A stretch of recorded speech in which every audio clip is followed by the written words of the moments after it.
Hello, good evening, and welcome to TTRPG, where we will be playing Haunted West, a game by Chris Spivey and Darker Hue Studios. Tonight, we will be using the narrative playstyle Quick Draw, as well as safety tools. This is a horror game. Content warnings are in the chat. Please take care of yourself first. We love you. My name is Christina Sisto Kindle. I use any pronouns, and I'll be your balladeer tonight. Our western winds blow us to the alternate history of the Haunted West, where Lincoln's assassination also killed Andrew Johnson, bringing a new perspective to the Civil War and to its end. Post-Civil War Reconstruction Acts brings equality and universal suffrage to the states and governorships over the territories that were once part of the Confederacy. Land reclaimed is either divided between freed Black Americans or reclaimed by the government and offered to those who would buy it.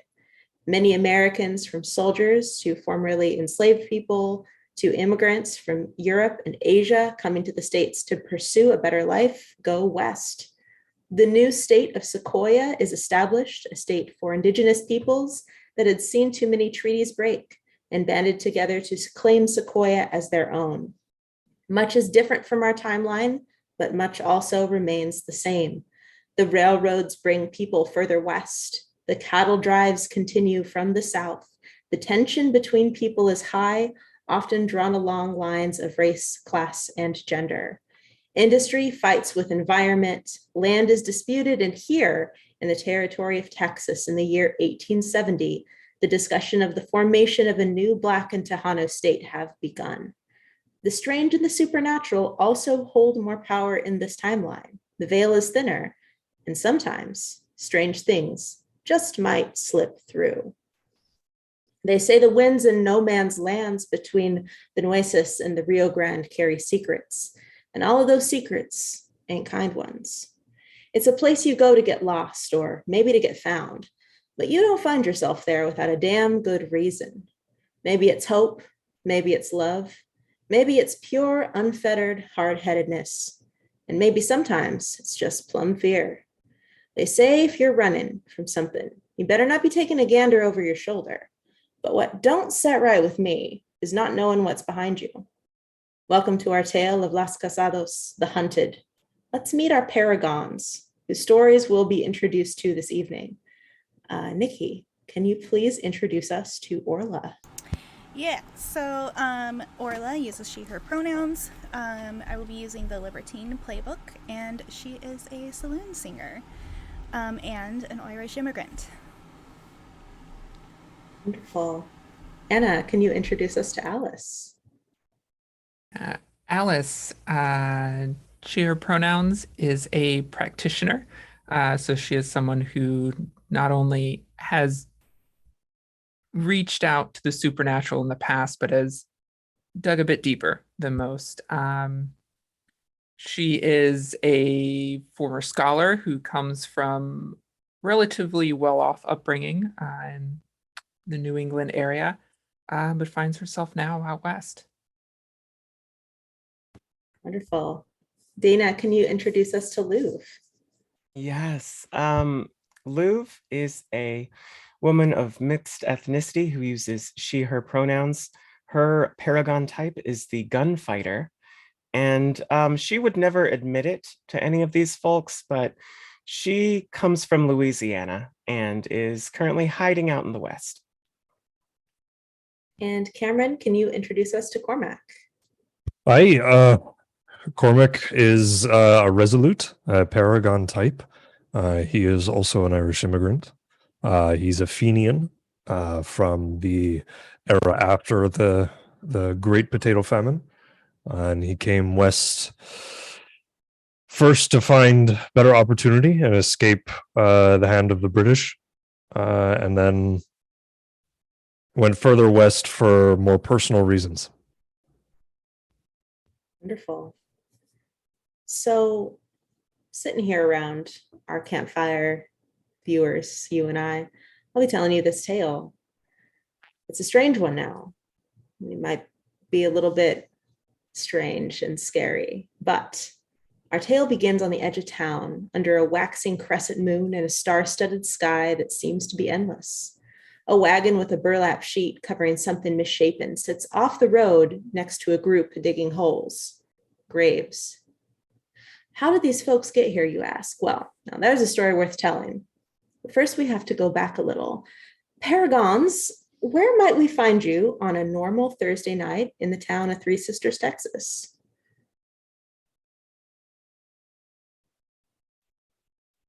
Okay, so Orla is in the most popular tavern, probably the what would be considered the not the upscale tavern. It's the more popular tavern. There's a difference, and she's on stage and she is singing either an Irish drinking song or some dirty song she picked up from some cowboy. I love it. The atmosphere in the bar is jovial. You have all kinds. You see the town doctor, Doc Badu, is here. You saw the preacher was outside the bar preaching in the street. You see Miss Maria, the school marm, drinking in the corner, and the cowboys that roll through here on the as they drive cattle up north. There's groups of them around the table enjoying drinks and enjoying the show. Is anyone else here in the saloon? Louv is, because Louv is well acquainted with Orla, and on a night like this, she's dealing cards in the same tavern. If it's too rowdy up front, it might be in a side room, but she is there and she is earning her own money her own way. In what way might that be, Louv? Oh, dealing cards. Now, It's is this all purely above the reputable table? business. Yeah, I don't know what you're implying. Fantastic. Yeah, I'm there's thinking- never a time that Orla distracts people while Louv steals from them. That would never happen. Nah. How dare you even say it? Might something like this be happening tonight? I mean, depends how the night goes, but you know, if we see the right folks. How who, far in look his like they- cups is the doctor? The doctor, she's not. She's drinking pretty slowly, actually, and you see her hand shaking a little as she sips her drink. Looks like whiskey neat.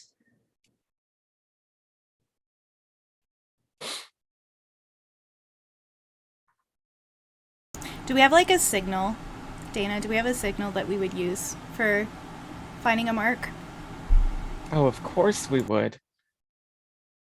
What is it?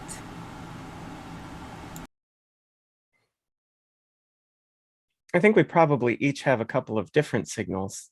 And I think the reverse could also be true. I could also distract people by letting them win, and you could pickpocket them. But I imagine Louv probably fiddles with cards in certain ways, or taps the table. What would your tells be? I think she would do something with her fan. So if her fan's backwards, then she's ready. She's paying attention.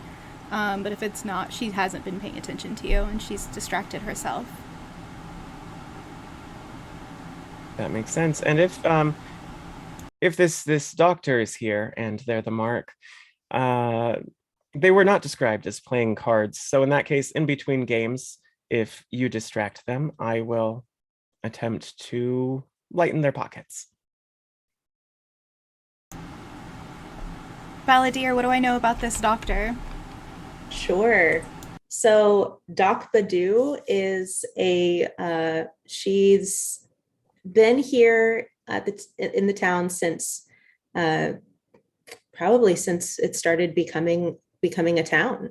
And recently the town is a bit of a boom town. She's got her hands full with babies being born, sick folks. You actually haven't seen her around too much. It's kind of strange. She must be incredibly busy. She's a Black woman in her 40s, and she's she's very serious, but she's here in this bar, so she does enjoy having a good time. But decidedly tonight, she looks like she's not having a good time. Okay, so in that case, Orla does flip her fan, like pretty side out and not inside out, because she's can tell that something's going on with the doctor and she doesn't want to mess with her. But she is going, after she finishes her song, I'm going to go ahead and head to the bar and get a drink and then go sit down with the doctor. All right. You see, as you get down from your set, some of the cowboys are hooting and hollering at you like, Orla, come say hi, come say hi, come give us a kiss. Oh, I can say hi from over here. And I'll just wave at them.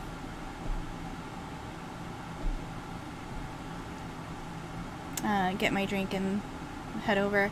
I assume I live here. Like, in my brain, she lives in a room upstairs. And so, just like put it on my tab and then head over to the doctor.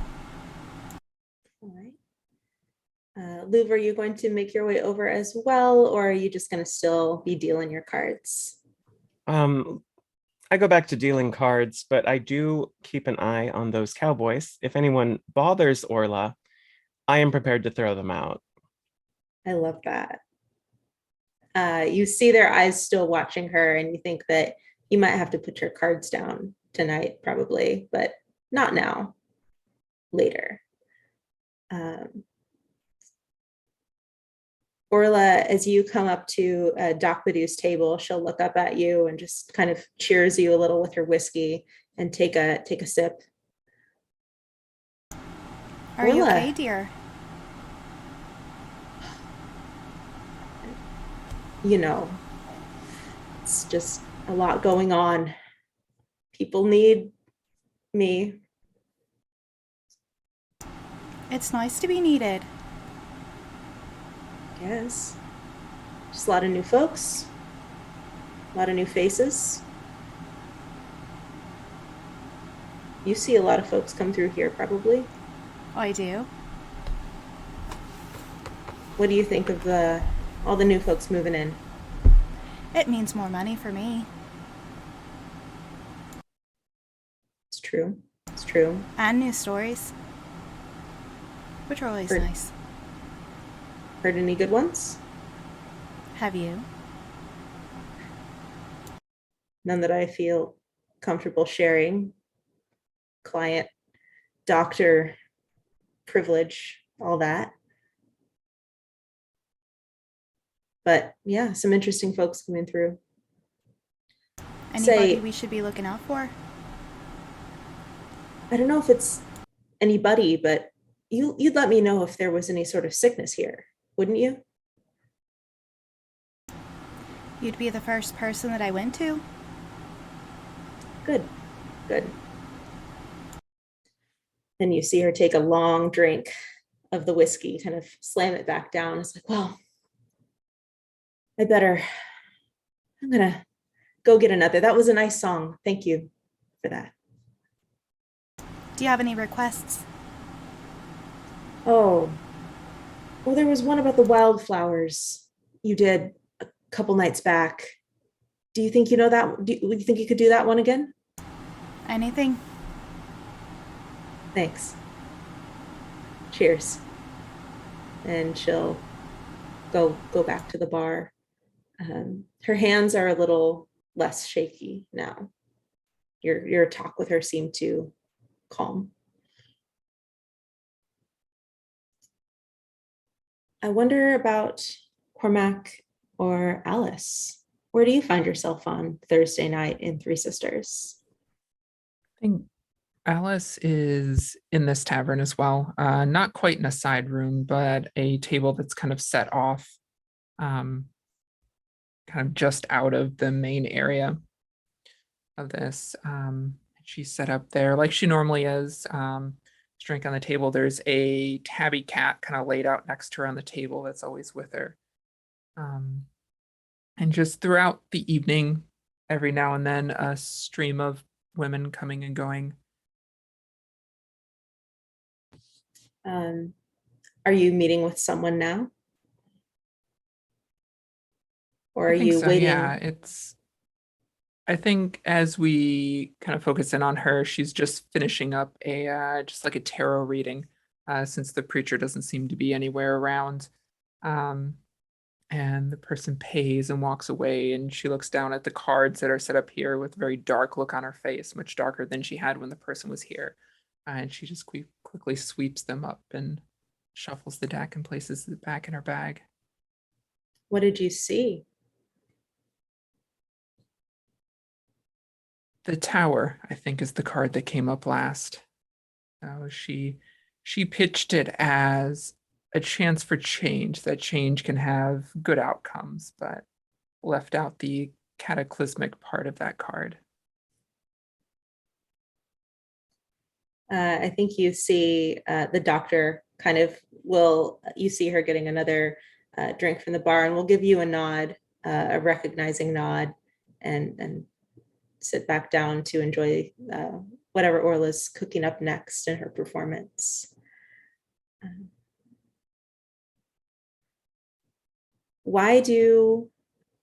think this might be a place for our first flashback for Alice. Why do you have so many people meeting with you in this bar? She's known as a source for issues that either the sheriff or the doctor or the church here in town won't handle for whatever moral reasons. She has a number of remedies and other solutions to things that are popular, whatever city she may be in. Now, Alice, has this ever run you into a bit of trouble? A bit. She practiced this in New England as well. And it was tolerated until it wasn't. And tell us a little about those tarot cards. What's her relationship with those? That is not quite a secondary hobby, but something she's picked up. A lot of her studies are a bit heavier than what a lot of the situations here may call for. So the tarot cards are a lighter service she can offer. She learned how to read them in college, but didn't really start practicing with them until she found herself out west.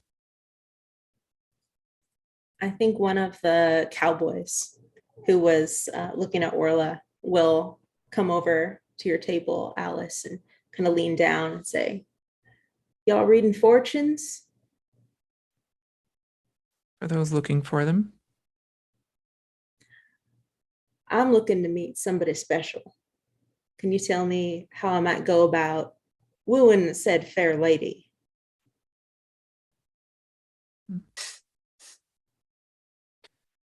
Draw a single card for you. And she shuffles it and sets it down, fans it out, and pulls a card from it and flips it over. And it is the Two of Cups reversed. She looks down at it, and looks back up at him. I think whoever you're chasing isn't interested. You may want to try somebody else. Well, I don't believe in this fortune junk anyway. Turns around and storms off towards the cards tables, where Louv is sitting. Alice just shrugs and packs her cards back up. He doesn't want to believe in it. He doesn't have to. He'll see soon enough. How about you, Cormac? Where do we find you on Thursday night? Cormac is across the street, fixing the wheel of a carriage. He's got a bag of just a few tools, nothing serious. He's definitely a little bit more of the cheaper end of like the handyman, but the one that the guy that you can recommend to a friend that'll get most anything done. He's good at jerry rigging fixes for people on a quick buck. And he'll fixing a spoke for a wheel, stand up, nod to the person, take some of the money, and then lean against the kind of handrail of the old Western kind of architecture. And he'll look down at a young boy and say, "No, it's the type of nails that you use that really make things work. You can't use finishing nails for something like that. You have to use the heavier duty ones, and you have to make sure that everything just works correctly. As long as it works, it doesn't matter what it looks like. All right, lad." Okay. So like the long ones? Aye, the long ones. Even if they stick through a little bit, just make sure that they know about it, so that they can't prick their finger on it, and always watch out for them.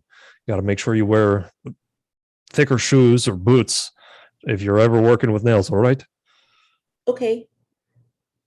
Can I carry them in my pocket? No, lad. Well, maybe it depends on your pockets, but just you have to be careful with anything that's dangerous. All right. Okay. I've got a snail, I've got a stick, and I've got a rock. So I guess I can pay you with the snail? We're free of charge this time, lad. All right. Thank you, Mr. Cormac. Of course. And then I'm assuming the doctor comes out of the saloon by that point.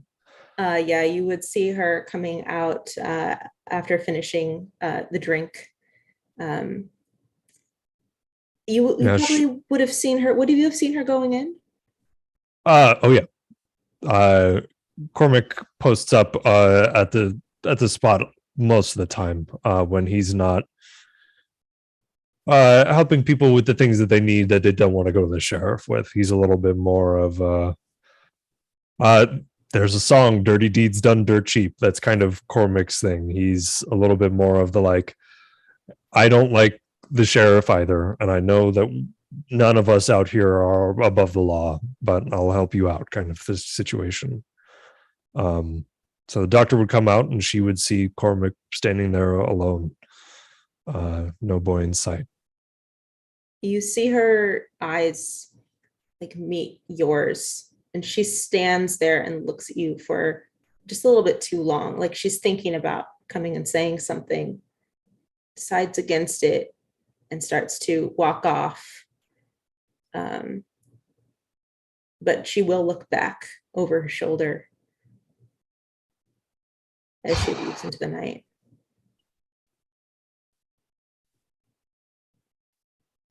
Cormac will stand there for a little bit and reach into something in his pocket and start turning it over in his hand. Oh, fuck. And he'll look at the saloon, look into the window real quick. Does he see any cowboy antics at this point? I think you would have seen, because Alice, or didn't you say you were kind of closer to the door? Yeah, kind of off to the side, tucked in a corner. Yeah. So you would see Alice at her table. You would have seen the cowboy coming up for a reading and stomping off back towards out of sight. And you see Orla through the window on stage, gearing up for another number.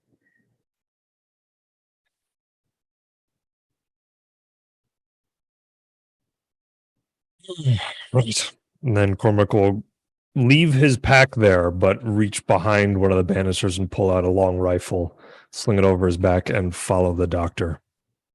Okay. The sounds of the saloon start to fade away as you follow Doc Bidou into the night. What was that in your pocket? An old locket that he doesn't open. Um, I'll lock it. yeah, it has a picture of the boy that was standing next to him.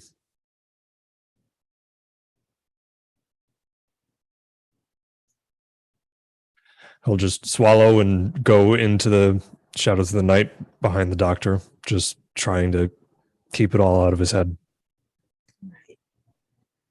As the shadows, the Western shadows twist, we're going to find ourselves back in the saloon at Louv's card table here. You're approached by two cowboys who you recognize as cowboys who run cattle through the town. They have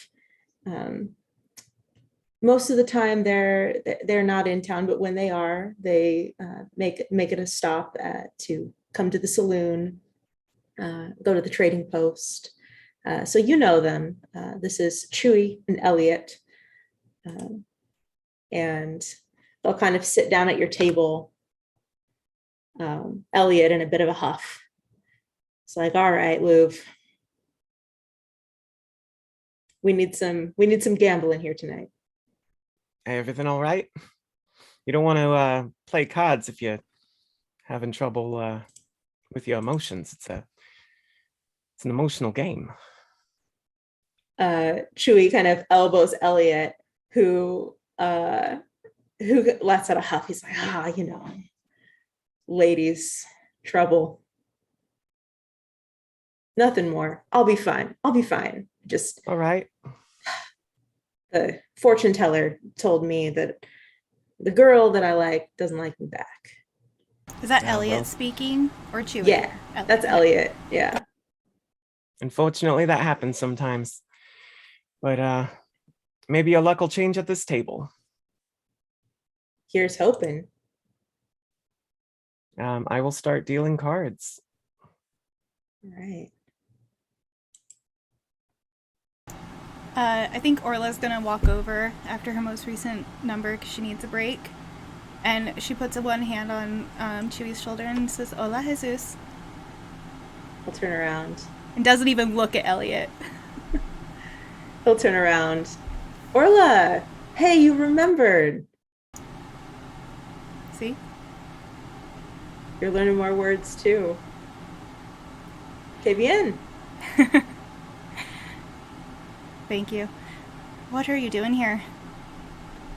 What am I doing here? I am playing cards. What is he doing here? She, I gestures towards Elliot. Louv has stopped dealing cards and is paying attention to this conversation. Elliot will kind of pull the cards that he's been dealt towards himself. Just playing cards. Sure you are. Is there a problem? Not at all. Jesus, would you like to buy me a drink? He knocks his chair over as he's like, yeah, absolutely. You've got this, right, man? Kind of pats Elliot on the shoulder and will shove the cards back towards you, Louv, and just say, I fold. Orla will link her arm into Chewy's and head back to the bar for another drink. And she won't even look behind her at Elliot. Yes, he certainly did. So you're going to stay or raise? Fine, I'll raise. You see, he throws in some coins. Awesome. So Louv, I'm gonna have you do the first roll of the game. Can I have you do a gambling call? Okay. I would love to. It occurs to me I don't know if I actually gave Louv any gambling skills. Oh, I'm not great. Not great. I'm excited for this.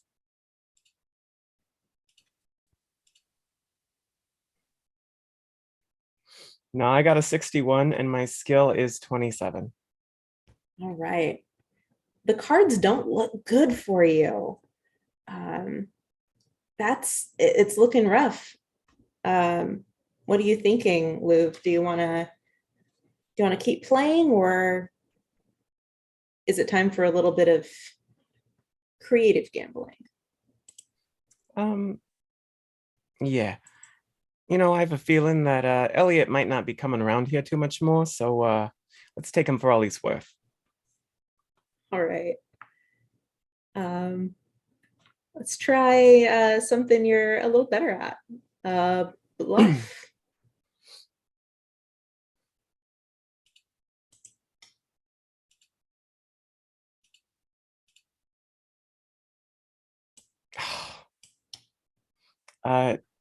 Nah, that's even worse.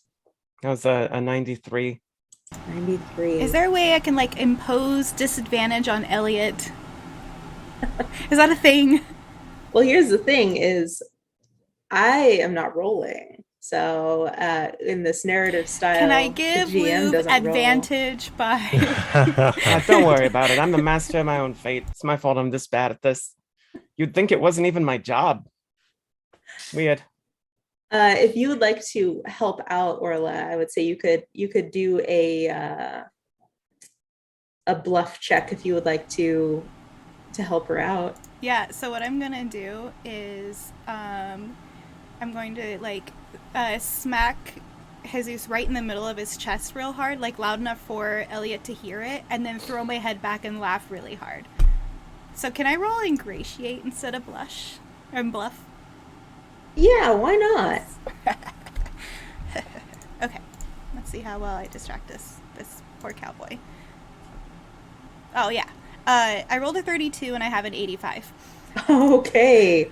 Yeah, the whole bar hears you, Alice, you as well. You see this now happening. Your keen eyes catch Orla and Jesus at the bar, Louv and Elliot at the table, the cards sprayed out in front of them. And you see Elliot's head whip back to look over by the bar. Orla, he's giving you just a death glare.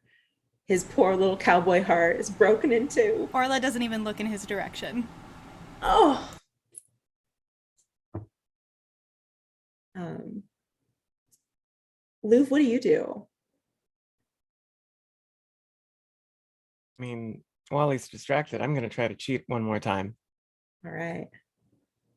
I Gonna- think gonna if he's try to- distracted, you can just do some switching if you want. I'm not Yeah, gonna that's make fair. you roll. That's Yeah. fair. What should I roll for that?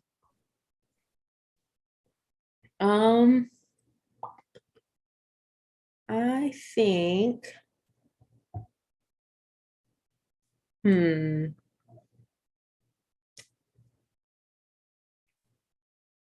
I would say either bluff or stealth.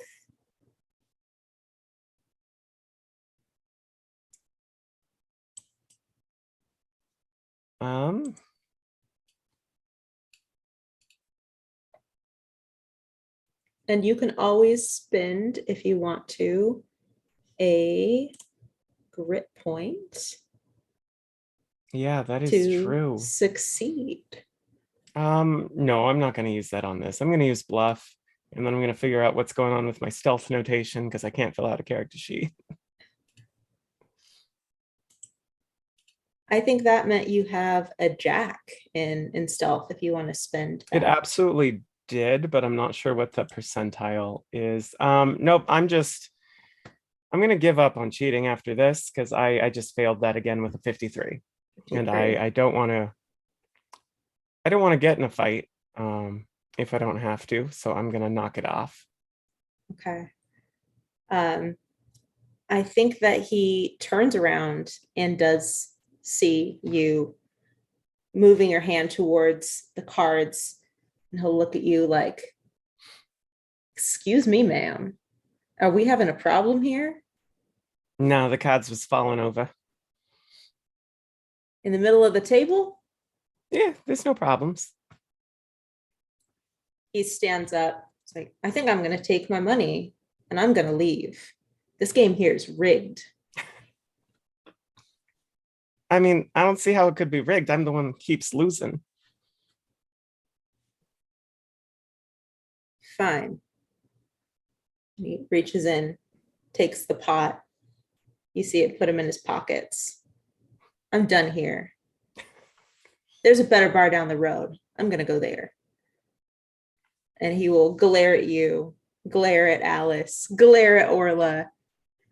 He's this very unhappy cowboy, slams out of the saloon. Good luck, Elliot. I Maybe just there'll be raise a my girl there glass for to you. him. Orla, I had forgotten when you, what was your roll that you had made? Do you still happen to have that dice handy? 32. All and right, the- so that since it's a success and yours was in the 80s, right? Yeah, 85. Wow, okay. You're going to pick up 5 jacks. Now, jacks are currency in this game. You can spend them to narrate a scene feature, reveal a further clue or information, contribute positively to a call.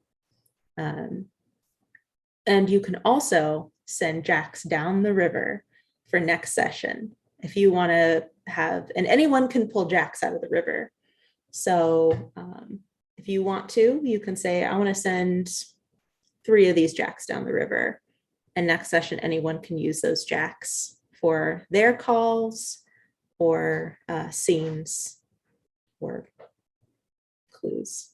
What do you want to do with those jacks, Orla? So I have to make that decision now? I should have asked you when you had that success. Oh, so I could have given Luv the success there.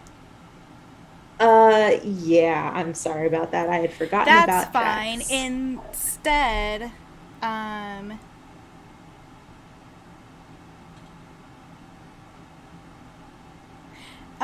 not going to use them yet. Okay. So you're gonna hold them? Yeah, I thought about stealing from Jesus, but that feels mean. I've already used him tonight, so I think after she sees Elliot leave, Orla's going to down the rest of her drink, lean over, give Chewie a peck on the cheek, and then run back up on the stage and start up another song. All right. I want to go back out into the night air of the West and follow Cormac down the street with your rifle after the doctor. I think she hears your footsteps and starts slowing down to a leisurely pace, looks over her shoulder, sees you, keeps walking, but she starts talking. Just quietly in the night. She says, you know Mabel and Johan now, don't you? I've heard the name. Well, he's been taken ill last few days. Strange sickness. Strange indeed. Strange how. Strange how I've never seen it before. Strange like, well, actually I have seen it before. Strange like 2 others, the Dawson twins, 2 weeks past. And before I was that, wondering where they went. Yeah. Sorry, didn't mean to interrupt you. This is more. Fortunately, I heard stories from a few towns over, something similar. I thought they were just tales. But looks like we've got ourselves some sort of sickness here. What exactly entails in this sickness, Doctor? Don't look natural. The skin, you've been known to help people out before. Aye. I think it would probably take more than just you. You might need some others, some other hands. I need to get him out of town. Where exactly, Doctor? I still don't know what's going on. I know they're sick, but that happens all the time. You're talking like you've seen a ghost. I don't think he's going to be sick for long.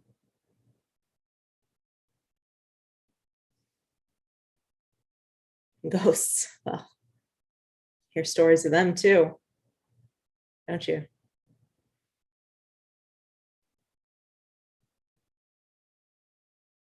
We've got plenty of stories, Doctor, but we're talking about this sickness right now. So, what exactly is happening to them? Looks like his flesh is coming right through his skin. Fever higher than anything I've ever seen. It's almost like his face is turning this ash gray blue color. It's like I said, nothing like I've seen before. And I had only seen the Dawson twins after they'd passed, but their parents are terrified. I kept them from going to the preacher. They think it's some sort of curse. I think they might not be far off the mark. Now, does this sound familiar to me at all? What's your history with disease? What do you know about it? Well, I grew up during the potato famine, so I saw a lot of shit. Lots of bad sickness coming from malnutrition, coming from being homeless after being kicked out by landlords. Great cornucopia of disease. Lots of fun. Yeah. This doesn't sound like anything you've ever encountered before. This doesn't sound natural. And it sounds like, and looking at the doctor, you can tell that she is terrified. Does it sound anything like what might have happened to my boy? What did happen to your boy? That's a long story.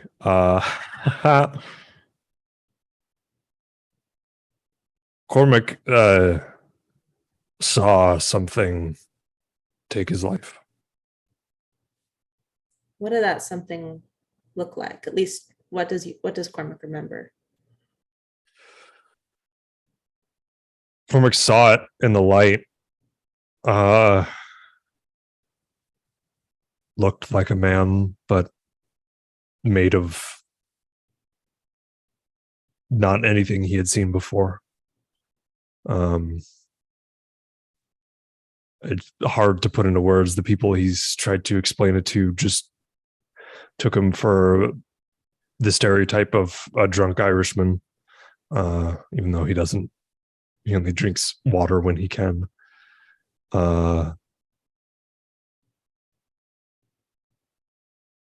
He didn't really get a good look at it. He just shot. And what happened to the bullet? Couldn't find it. So it's somewhere. Now, how long ago was this? Oh, God.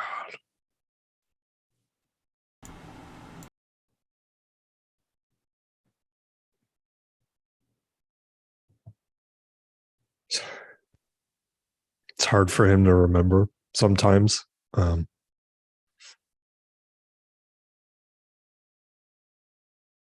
Feels. No, it was a year ago. About a year, maybe a little bit more. Mm-hmm.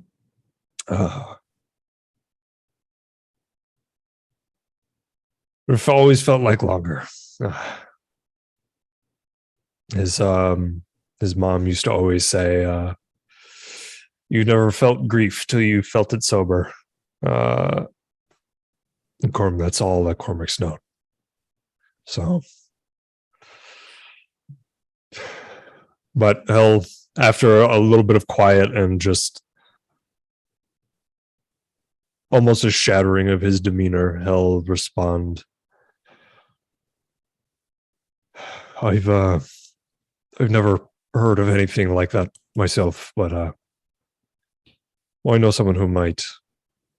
She's helped me in the past, so I can speak to her. Yes, bring her. I'm going over to their place tonight after the preacher leaves, after his ridiculous preaching outside the bar. Please save it for Sunday, right? But Is the preacher a Protestant? oh yeah. I actually, when I was making the preacher, because I grew up Catholic, I started writing father, and I was like, wait a second, no. Think of the Irish people in the cast. let's make some drama.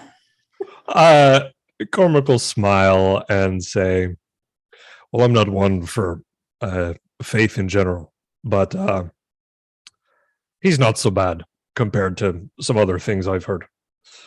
He's a little bit off his rocker, but he's doing what he thinks is right. Well, he'll be the first to scream demon if he sees what Johann looks like right now. So we best wait till he leaves and then start taking him out into the desert. But yeah, if you can gather anyone who could help, that would be appreciated. We'll try and what's the word they use? The cowboys rustle up some help. Hey, You're learning the lingo. Nice. It'll take me longer, but you get home, doesn't like the sound of this, and you look a little bit shaken. So lock your door, close windows if you can. Just take the rest that you need. All right. Thank you. I'll talk to the tavern. We'll get you food. Okay. Thank you kindly. And she's going to press $5 into your hand. I will not accept it. Absolutely not. She'll take it back. You do enough. You do enough for these folk that you deserve kindness in return. And he'll nod and turn back off into the darkness and head back towards the tavern, the place that he does not want to go. Well, what is happening in the tavern? I'm curious what Alice is up to as the night has gone on.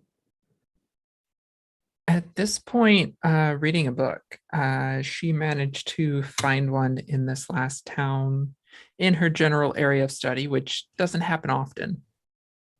So she's finally now getting a chance to sit down and look through it. What is her general area of study? The occult in general, but specifically demonology. Are you hiding this book at all? Or are you just openly reading about demons in the bar? I don't think most people here would understand what the book is, so not hiding it. Mm-hmm. They'll have their opinions regardless. They always do. And when those opinions get too strong, she'll move on to the next town. Luv and Orla, you're also both still here in the bar. Yes. See. Orla basically sings until the last drunk goes home or upstairs with the girl. So yeah, she just keeps on singing and drinking whiskey. And her songs get dirtier as the night goes on. Luv knew that trying to cheat at gambling was a little risky, and she is trying to keep a low profile in general, so she's stopped dealing cards for the night. Yeah. What are you doing now, Luv? Right now, just kind of walking around the tavern, getting a drink, just observing what everyone's doing. Mm-hmm. Now you've been in town a few months now, right? That's right. What brought you to Three Sisters? Is this the storyteller asking me? Yeah, I think it is. Do you want to do Do you want to do a bit of a flashback to Sure. where you were before? Absolutely. Several months before now, Louvre was in Louisiana, New Orleans to be precise, where she is currently wanted. She was a member of a gang, and they got up to all kinds of things.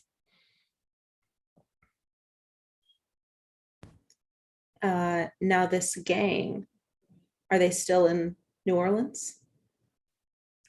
No, they dispersed after something big went down. Something big. Something big that folks might have heard about here. Less likely here, but Louvre has been in a few towns before this one since leaving Louisiana. And as soon as people do start to catch wind of it or start asking too many questions, she disappears and moves to the next town. That's how she found herself here. But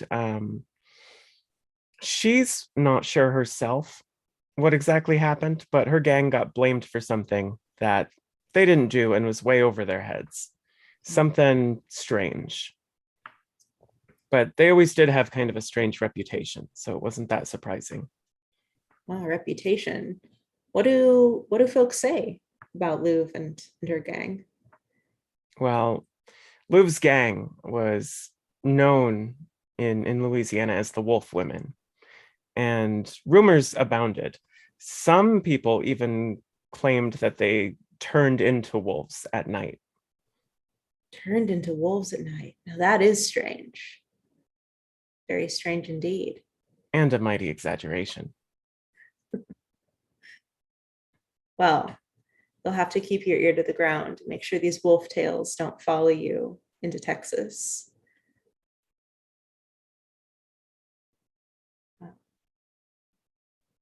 What have you been doing since here? Just wrestling cards, or? Yeah. Dealing cards, laying low.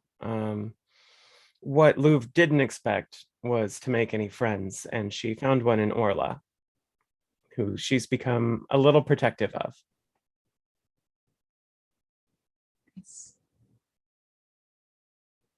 I think at this point in the night, the bar is starting to clear out.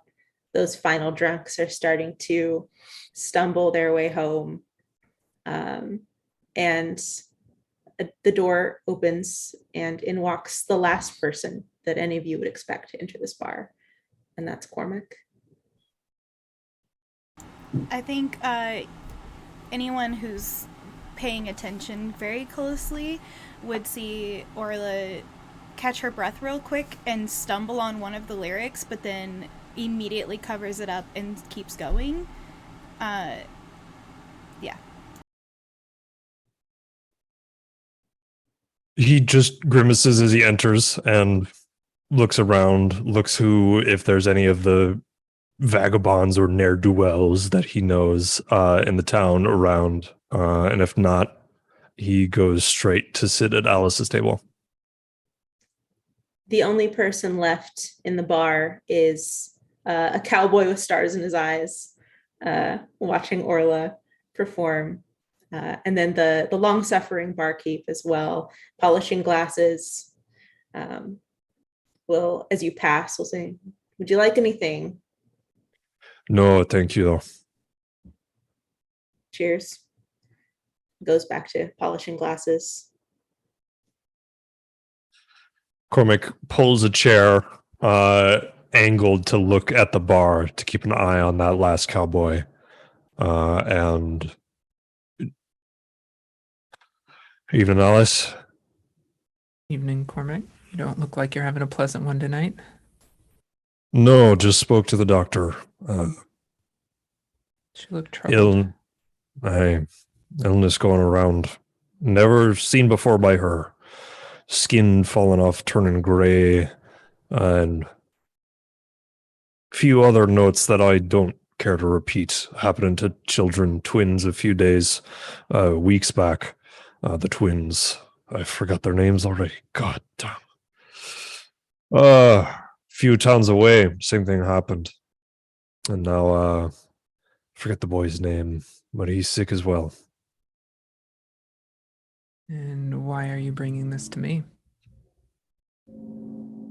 Because she doesn't think it's medical.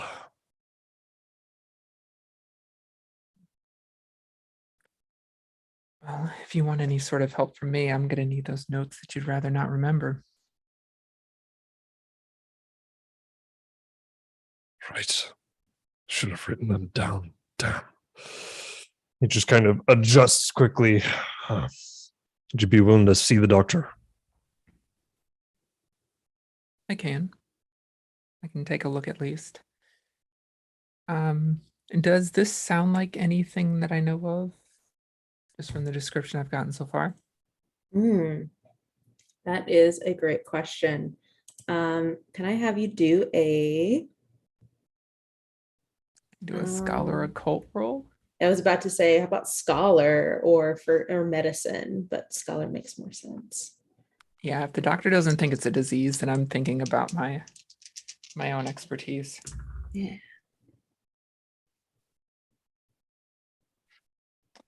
So I rolled a 10. So and my score is a 93. So that's Oh my God. That's such a good score. Amazing. You are going to Alice pick knows up what she's talking about. 8 jacks. Alice, do you want to send any of those down the river, or are you going to hold them? I am going to send 4 of them down the river. All right.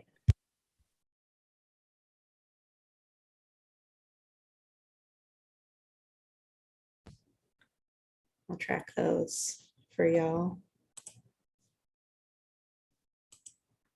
This sounds like something you have heard of before.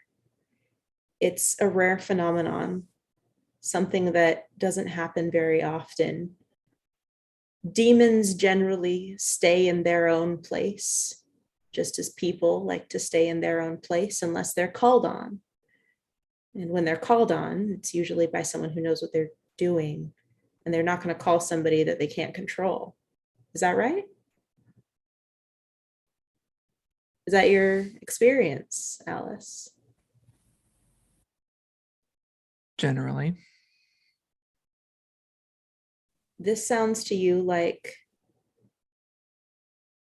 a demon touched the bodies and spread something unnatural. Something like this could only come from direct contact with something like this, an otherworldly creature. So either somebody out there is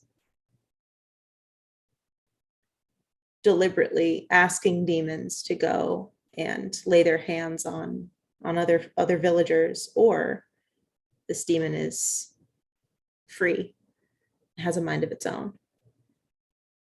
It's not good. Yeah, as Alice sits there and thinks about it for a moment, her face darkens and her hand goes up to the scarf that she's wearing, and she kind of grips it and messes with it for a moment. This may be within my wheelhouse. I should take a look sooner, probably, rather than later. Hey, the doctor said something about tonight anyway, so that might be best. Absolutely. Right. Well, shall we get going, or do you think we need anyone else? Do you think we need anyone else? This is what I think it is, and maybe quite dangerous. Might help to have some muscle. I'm not much of a fighting type. I can see about getting Louv. She's good with a gun. Now, Cormac and Alice, you seem to have quite the rapport. How did you meet? What did that look like? And we talked about this a little bit, but I picture middle of the night, probably within the first 2 or 3 months, Cormac was in town about 3:30 in the morning. Uh, he just walks outside in the middle of the town and starts shooting something. And Alice was the first one to came out and just kind of helped him ease through it, find the thing to shoot, and helped him understand things a little bit more. I think in that process of chasing and hunting and whatever we were doing, you probably came in contact, like skin contact with her scarf. And when you did, just an icy wave of apathy and despair washed over you until you broke that contact, and it was gone. Yeah. Since then, anytime anyone's fucked with Alice, Cormac has shown up and just been like, "We all right? We're gonna move on," kind of situation. Which I very much appreciate because I never learned how to shoot. Yeah, Cormac's daunting. He's a tall, thin Irishman that does not look happy at all. Gosh, I've Right. been remiss. I never asked you what you all looked like. Yeah. This is a perfect time for this. Hey. Thank you for that opening there. Well, as Cormac stands, he kind of unfurls himself from sitting in the chair. Whenever he sits, he kind of hunches forward a little bit to be closer to eye level with people. But he's about 6'4",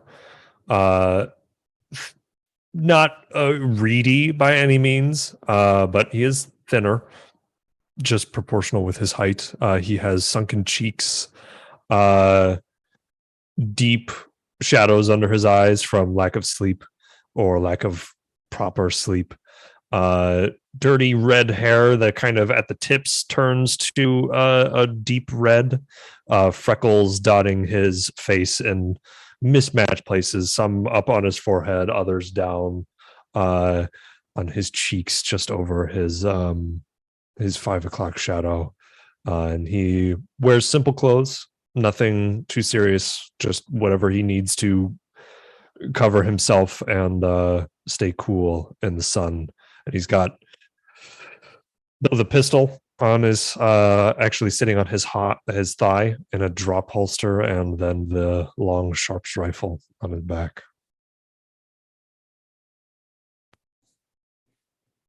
And how about Alice? Yeah, she's tall, but not quite that tall. She's around 5'9", 5'10", a little broad in the shoulders, wearing clothing that looks like they were well made and nice at some point. They're starting to fray though around the cuffs and around the hem.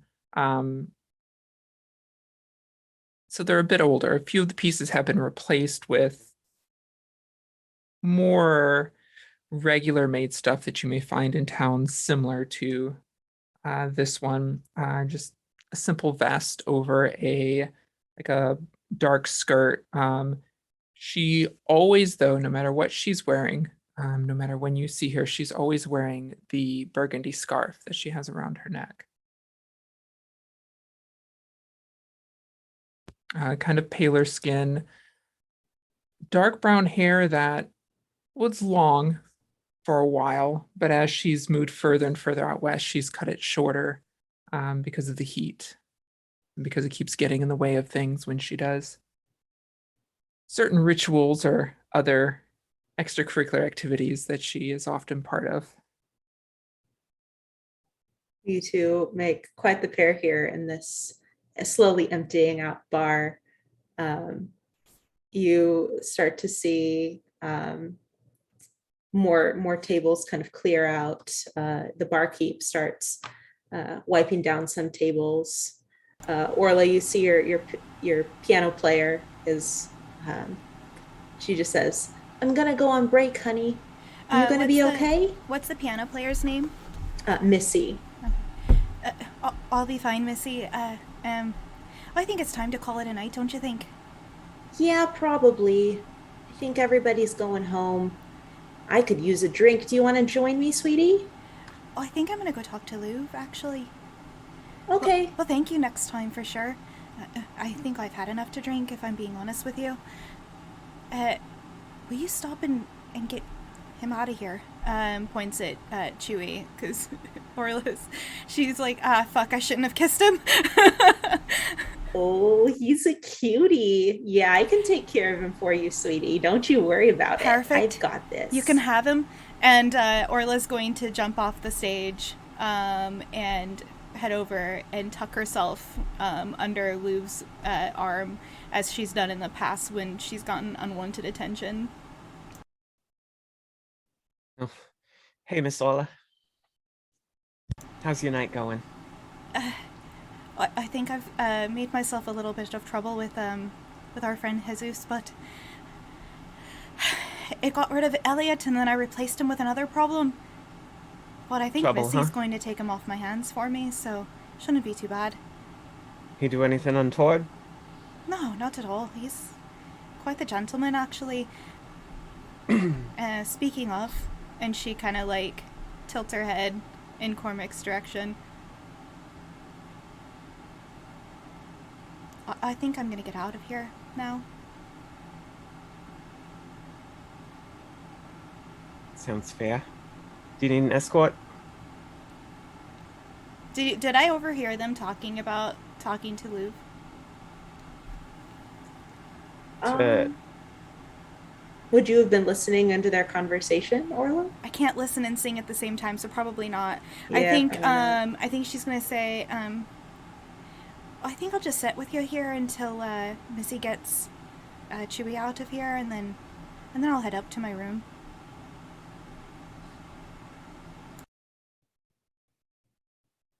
And then she'll just have a seat at wherever Louv's sitting. Since we heard about what Cormac and Alice look like, what about Louvre and Orla? What do we see at this table as you two So Orla's watch? very small. So when she tucks herself into Louvre, like Louvre's a full like 12 inches taller, probably. I don't know how tall is Louvre? without shoes, Louvre is 5'9", but with her cowboy boots, she is 2 inches higher. Yeah. So she's so Orla's 5 foot even, um, short, curvy. Like I decided this character was going to look like me, so I wouldn't have to wear a wig. Um, so this is what she looks like. Her eyes would be a brighter green than mine, and and then yeah, same thing. The dark circles under her eyes. She doesn't get a lot of sleep. She's about in her mid-20s. Um, yeah. Walks around town in her underwear because it's too fucking hot here. And between Louvre being here and Cormac being here, she doesn't have to worry about her safety. What is real goddamn hot here? Louvre is in her cowboy boots, 5'11" woman with sort of a broad and stocky build, brown skin, a long black braid, brown eyes, but noticeably her face is covered in scars. I just turned it the wrong way. Thank you, camera. Um, and as well as other tattoos, and she dresses in men's clothing. So the two of you also cut quite the picture here in the back room of the bar as the night goes on, and you see Missy pulling a similar stunt that Orla had tried with Chewie and grabbing the shoulder. You hear her laughing, a gale of cheery laughter, and after about 2 minutes, she's dragging him upstairs, and you see him look back over his shoulder at you, Orla. I lean closer to Louvre and like kind of tuck myself into her, like getting real snug. You see that kind of realization kind of go over his face, and he'll follow Missy up the stairs. And it's just the four of you and the bartender left here in this saloon. Yeah, as soon as Chewie's out of earshot and out of, he can't see me anymore, she'll lean back into her chair again.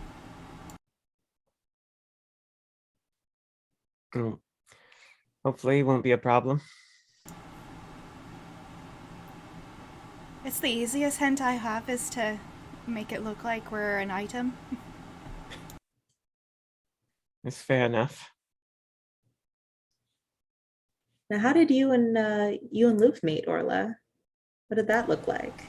Much like this, I think it was. I think that I've been in town longer than Luke. A lot longer. Yeah, like 6 months longer. And so Orla had gotten a lot of. Her behavior has garnered her a lot of attention, and so she's had some unwanted attention.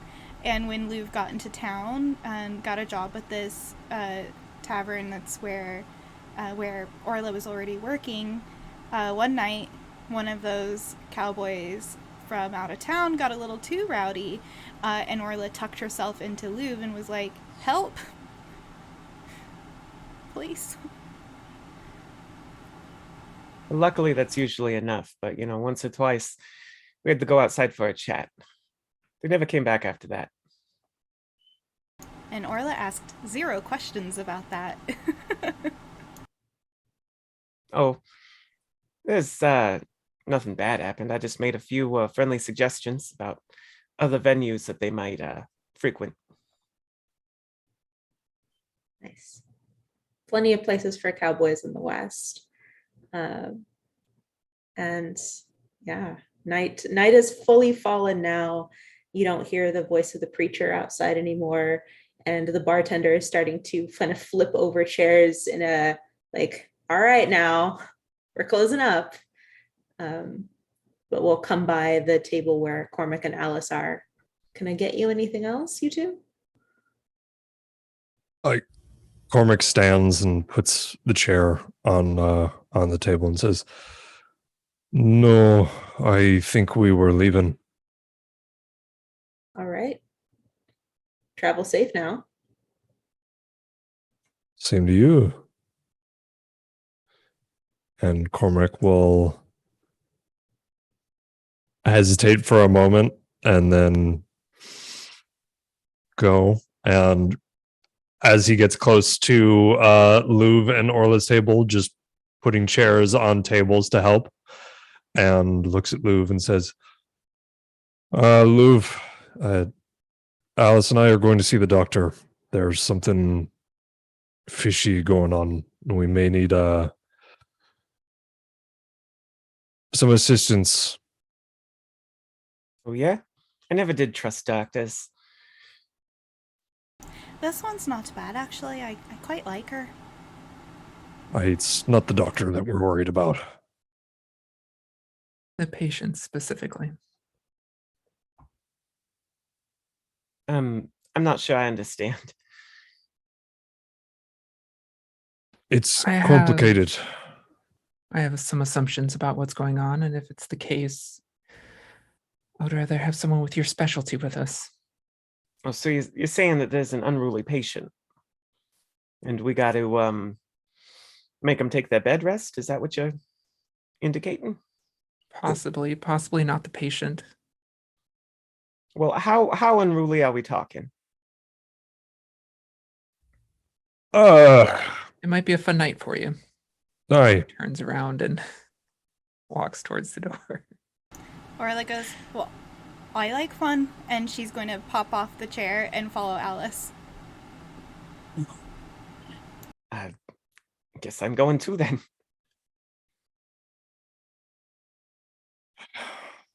Cormac will just stand there as everyone else leaves, put his hand in the pocket again, play with that locket, and then stalk out after them.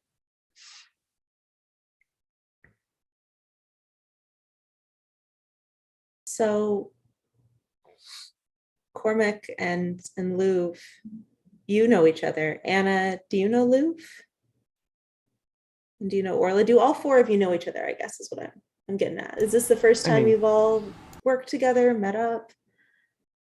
I mean, we're not like a group of people that goes out and does things, if that's what you mean, but I should know these people. By Alice is a funny reputation, at one. least. Most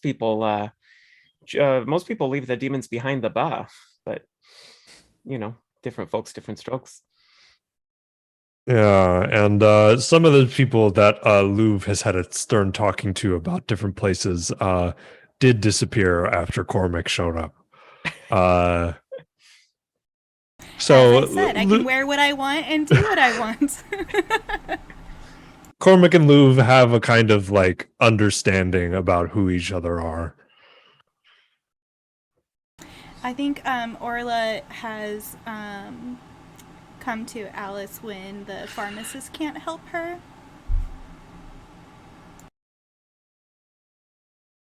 Have you seen Alice recently, Orla?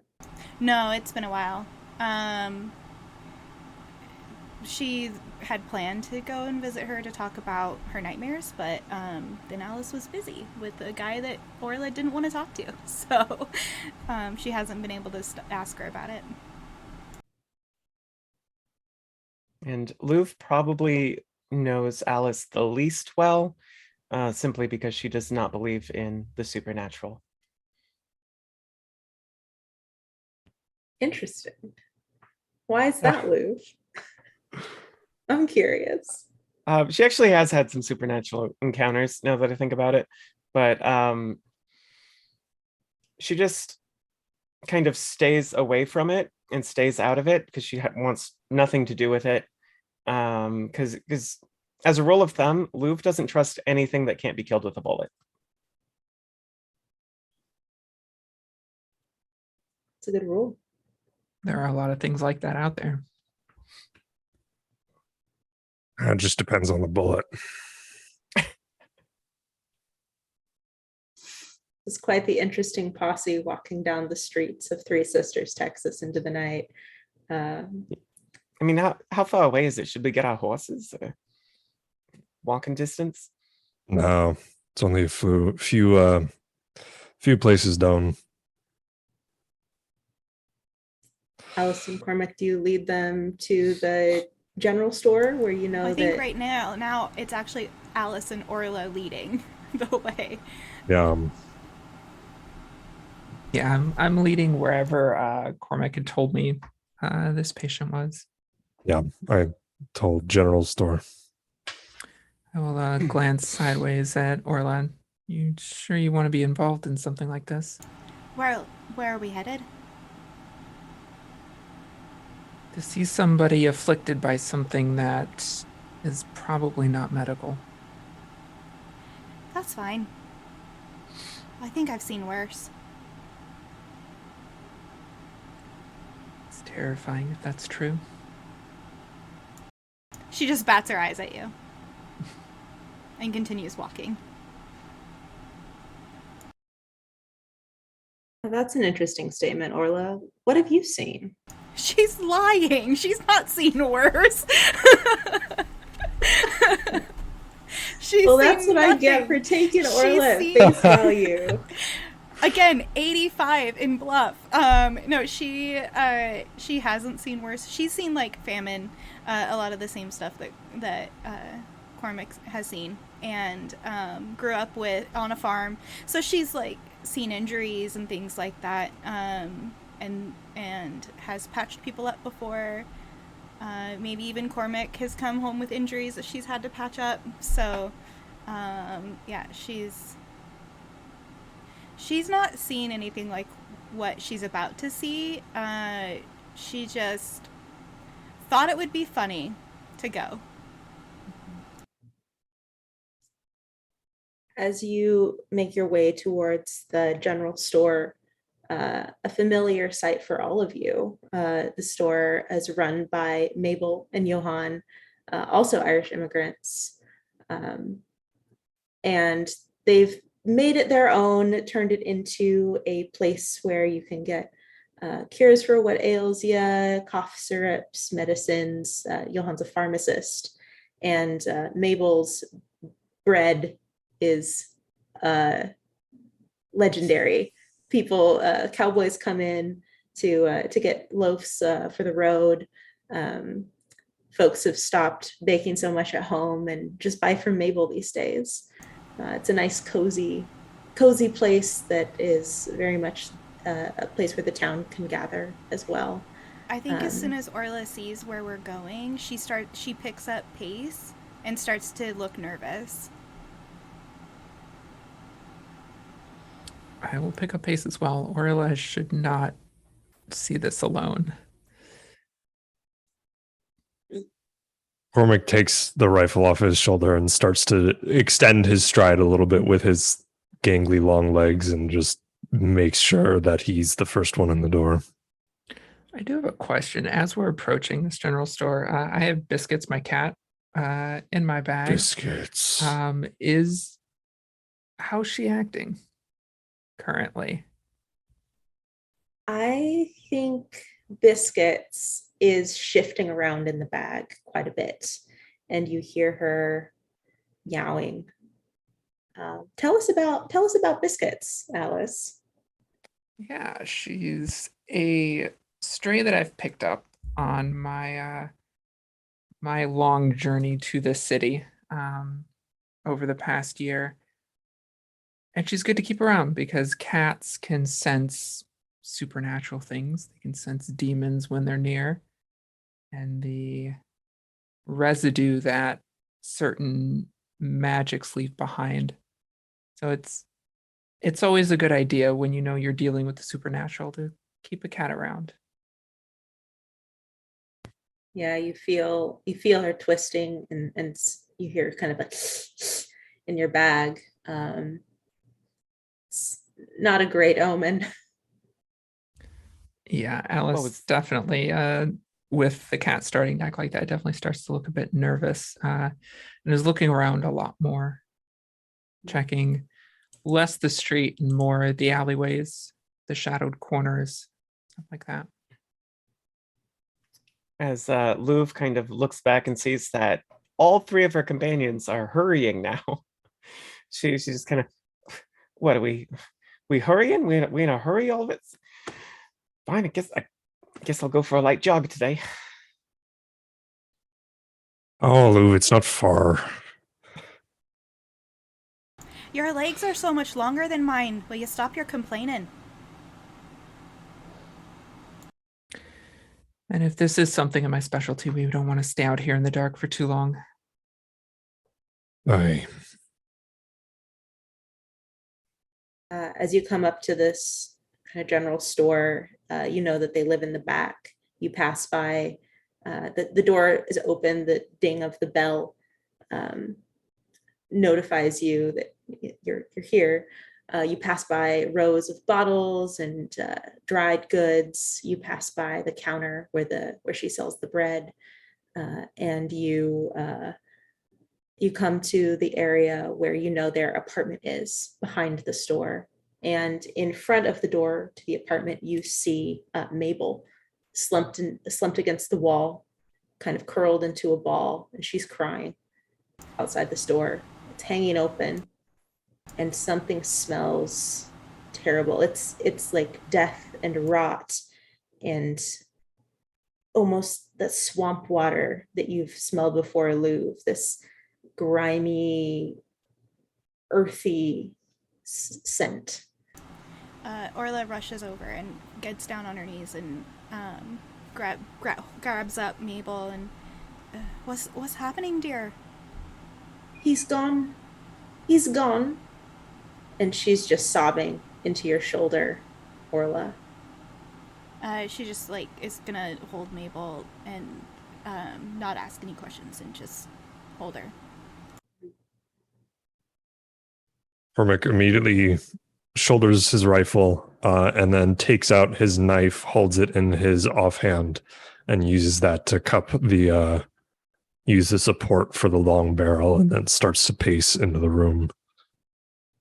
Hey, Cormac, do you have a sidearm by chance? Aye, but I prefer this one. Orla's gonna pull one out from her under her skirt and hand it over. We just all got derringes? Jesus. What does she have? Well, hold on, I can tell you what it is. Yeah, I was gonna ask if I could borrow one. Yeah, it is a Derringer. She has a Derringer, 9 rounds of ammo. Yeah, of course. We all got Derringers. Yeah. No, I left mine at home. Orla does not Cormac- leave anywhere without hers. Smart. Cormac kind smart. of looks back at Lou with a skeptical glance before shaking his head and then moving through the door. I will follow them into the room. It's dark. It's fine. It's fine. I got 2 perfectly good guns on the ends of my arms. Let's go. Or like, if Orla wasn't holding a crying Mabel, she would have been like, "Yeah, you are."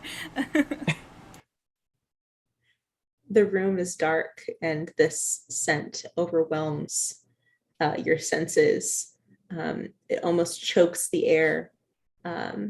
You see the windows are shut and the blinds are drawn, and the shadows are long, the ones that you can see anyway, in the room. And you see that there is a body on the bed, what remains of the pharmacist Johann.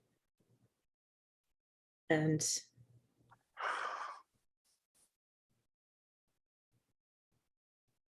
Lou finally gets serious. Yeah. I'll glance at the body, but I think at this point, I'm already fairly certain what it was. I want to look around the room. I'm looking for.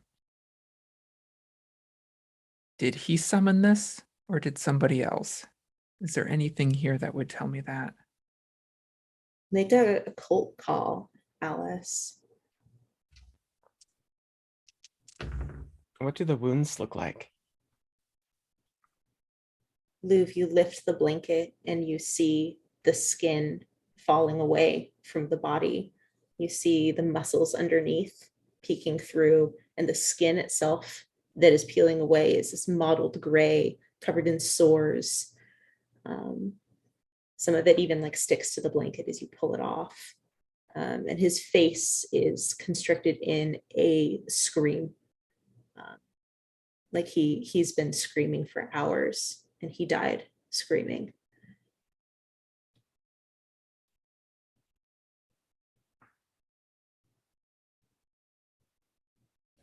I rolled a 30. 30? So that's 6 jacks. 6 jacks. Do you want to send any of those down the river, Alice? I have 4 currently. I'll keep 2 and I'll send 4 more down the river. Okay.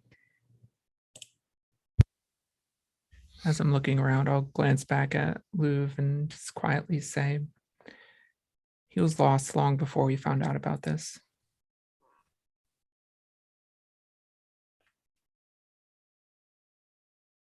Alice, looking around the room, you don't see any signs of any sort of summoning, any materials you would need, no circles or sigils, no books. You see pictures of the old country. You see books.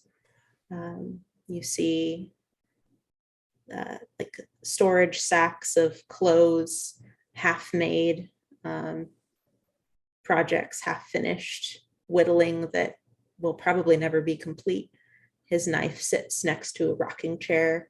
It looks like he was in the process of making a little wooden duck when the sickness took him. So nothing to do with him. And as Louv pulls the sheet up to expose the body, you do see a mark on his arm, almost like a handprint, pure white, like a scar burnt into his hand. It looks like a human hand, but you know better. That's where the beast touched him. And this would be, I would know this specifically would be a demon.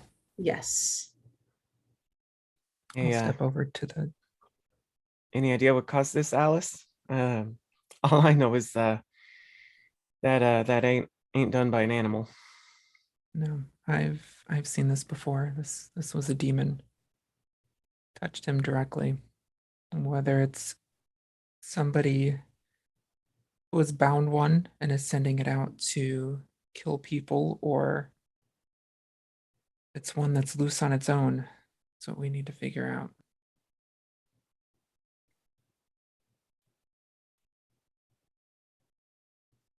God, chat is just killing me today. I glance at the both of them when I say that to see their reaction to everything I just said and whether or not I can depend on them going up against a demon. It definitely makes Louv antsy. Um, she begins looking around for weapons. How about Cormac when you hear And phased. demon? Ready. Luv, you see the whittling knife. There's maybe a couple of kitchen knives in the kitchen area. Nothing that is too sharp. Nothing that would be deadly or anything, but could probably handle in a pinch. All right, I'll grab the whittling knife. Are there any road loaves hanging around? Any what? Road loaves? Loaves for the road? Oh yeah, absolutely. Those would be out in the bakery area, and you can see. There would be some in here that she had probably been baking. Looks like she'd been doing some stress baking. There's a long kind of baguette and two round loaves of soda bread that you can see. And when you say she, what is her status? Mabel, yeah. So she is out with Orla. Orla, this embrace is familiar to you. It's been the other way around more often than not. Can you tell us about you and Mabel and your relationship? I think Mabel and Johann were homesteaders near where we were when we first came to America, and so as another Irish immigrant couple, they were our first friends out here. And when Orla left, wherever it was we decided we were, I forgot. Mabel is who she traveled with. And Mabel was there when my boy was gone. You hold her in the way that she held you so often on that road that you found yourself on after your loss. And she just sobs into your shoulder, and you hear her say, "What am I going to do?"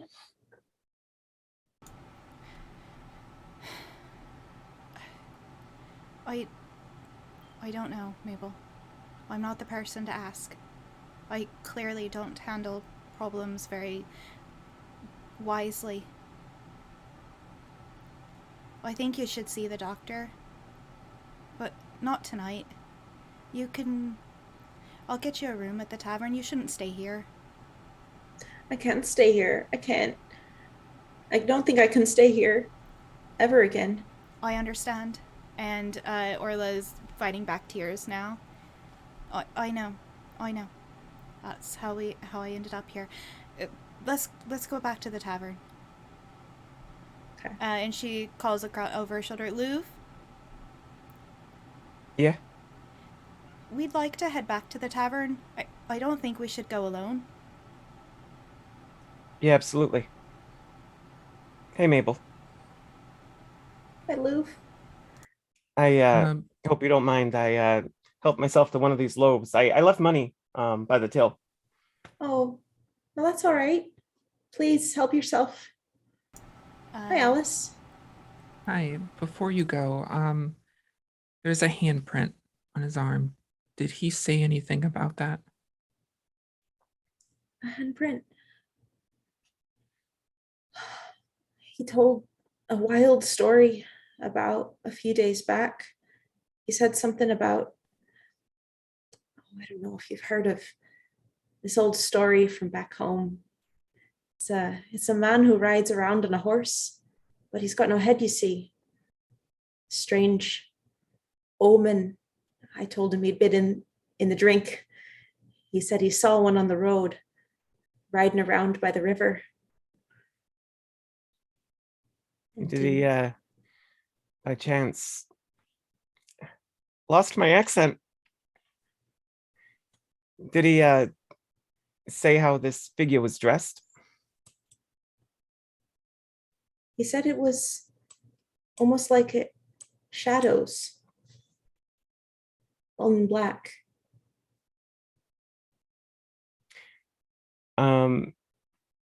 Louvre goes white as a sheet. Let's get everyone back to where they need to go. Orla will just take Mabel back to her room, and or the bed's big enough. Mabel can stay with Orla tonight. And get her into some clean clothes and get her face washed up and braid her hair for her and get her into bed. She passes out pretty quickly. Just the grief overwhelms her as sleep takes her. You can't help but remember your time grieving like this when you left. I wonder, Orla, could you tell us a little about that time? I think we should roll back a little bit further and talk about when Orla and Cormac met first, because that's the start of that story. And I think that without the beginning of the story, the rest won't really... It'll make sense, it just won't have as much weight, I think. I think that sounds good. I wonder also if before we get to that story, this would be a good time for us to take a quick break. Yeah. That would be stellar. All right. Let's do that. We'll see you all cowpokes back here around the campfire in 5, 10? 10. 10? Yeah, it sounds good. And That's 10. long enough for me to refill my hot water. All right. All right.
Welcome back, partners. We are back with Los Cazados, a Haunted West actual play. Before the break, we encountered a dead body and left in strange conditions, an old friend, the pharmacist here in the town of Three Sisters, Texas.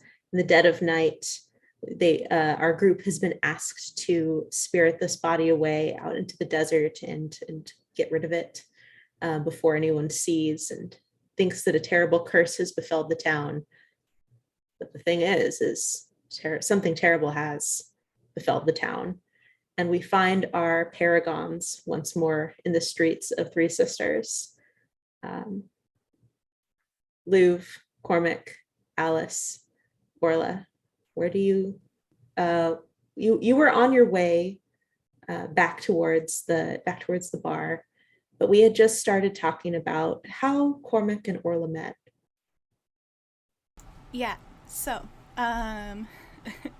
Orla is roughly 18 years old and living. She's been in the Dublin area for about 2 years at this point. She works for a tailor. He makes a clothier, and so she does alterations, just simple things. And this shop is well known for not really. They're discreet. They are very discreet about who they tailor uniforms for, and who they do alterations for. And so right now, so at this point, that's where Orla is she's working. And she's with her one coworker, and she spots Cormac coming in as he walks by the window and goes to open the door. There's like a little bell, and Orla just is like, well, this one's mine, Fidelma, and hops up to the counter and welcomes you to O'Malley's. I have some damage to a uniform of mine, and I just need that fixed up a little bit secretly. I'm not necessarily liked by the law around here. Neither am I. You're a bit tall, so I think I'll stand up on the podium and you come on over and we'll see what we need to fix here. All right. And she'll put your arms out, and she's, pulled out her measuring tape, even though she basically wasn't listening when you said she was fixing something. She thinks that she's doing alterations because she got distracted. And she says, you're a strong-looking fella. Good arms for dancing. Do you take your girl dancing? I'm not a dancer. My time is taken up a little bit by my work. What's her name? I'm sorry? Your girl. What's her name? Ireland. Are you telling me that you don't have one? Hi, that'd be right. That's good to know. And then she continues doing the measurements. What exactly am I helping you with here? I have a few holes in my my uniform. Oh, so not alterations then? No. Right. Well, I appreciate you getting on the stool. No, I just need a few holes patched up. Right then. She's gonna grab you by the arm and hop back down, and go over and hold her hands out to take your garments. What were you doing exactly to make such damage in these? Oh, it's a secret. Well, it's a secret that's said often out loud in the right places, but it is a bit of a secret. I'm trying to explain it, but it's fine. You don't have to explain it. Do you not know how to dance, or you just don't like dancing? I've never danced, to be honest. Has been a focus of mine. I was always with my pa. Right. Well then, I'm off at 6. Why don't you meet me here at 8 and hands you a piece of paper. She writes down an address and hands it to you. And it's very clearly a pub that would be that your group of people would be welcome in. Um, it's a good place for dancing. I'm sorry, are you trying to be a Fenian? Do I look like I'd be good at that? I don't know. I'm trying to get you to take me out.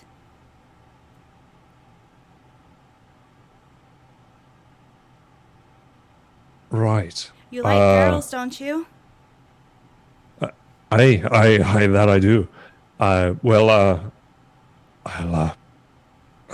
I'll see you there at what you said 6. I get off here at 6. Did you want to escort me from work?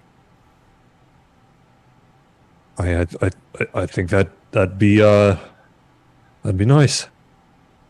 Grand. And she'll take your garments and wait for you to pick her up at 6. I think it's like from there. It's a very like Cameron and I've been talking about this for a while now. It's a very whirlwind romance. They get married within the year. Not a very long engagement. Not even a very long courtship. And yeah, they move. They get into some trouble. Well, Cormac does. Being a Fenian and fighting the British. Eventually, Cormac starts to see that the struggle's not going well, and that things are gonna get turned poorly in the one direction. Now that he's married, he's got to take care of Orla. So he suggests America, more opportunity, freedom from the British. Might not be a bad idea. Do we move before or after Liam's born? I think we talked about after that he's young when he comes with us, so he knows Ireland, but America's his home. Yeah, so then we move, he's little, and then he's about 4. Yep. And we're living out, we're homesteading, which, farm girl and a soldier, it's going really well, up until we lose Liam. Yeah, I found him. And as far as Orla knows, he's just gone. And she has no idea what happened. What really happened, Cormac?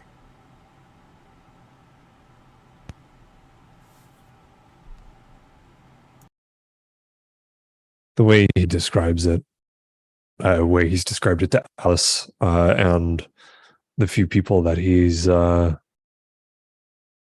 met probably on his journey out west to chase Orla. Well, not chase, follow her. Was that it ate him? Not along the lines of, oh, I'm going to take a bite and eat the flesh in front of you, just gone.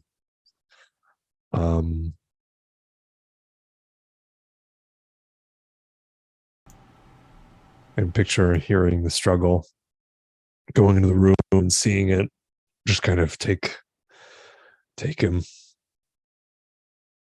And then Cormac grabbing the rifle and shooting and waking Orla, but by that time it's gone.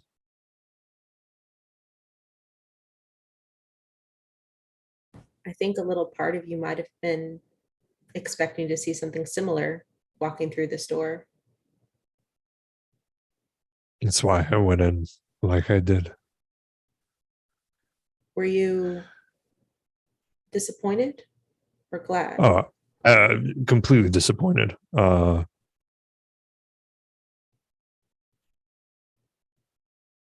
So Orla's not the only reason you're out here, then? No, she is. He doesn't know how to explain it to her. So he figures that if he finds what killed Liam, that he can show her instead. And I think that not knowing how to explain it to her is what's caused the majority of the disconnect that they feel. And it becomes too unbearable for Orla. And so she leaves. And I wrote Cameron a letter. And you can choose whether or not you're going to read this out loud. I just sent it to you on Discord. Oh, fuck. Do you want me to read it out loud? Sure. The marks on there are tear stains. My dearest Cormac, all night I laid awake and considered the situation we find ourselves in. I can no longer stay in this home that is no longer filled with the laughter of our dear Liam. I can no longer look at your face because all I see is eyes looking back at me. All the ways that Liam reminded me of you, what used to be endearing and lovely, are now a curse. My heart is broken and you cannot mend it, Cormac. Mabel said I could travel west with her and Johan to Three Sisters, Texas. I am sure I will find work there and a new path as being a wife and mother is no longer suitable. And then she wrote, I love you, then scratched it out, and wrote, please do not follow me. Truly yours, Orla. And then she puts her ring around a chain on her neck and puts it on and packs her things and joins Mabel and Johan in their trip west.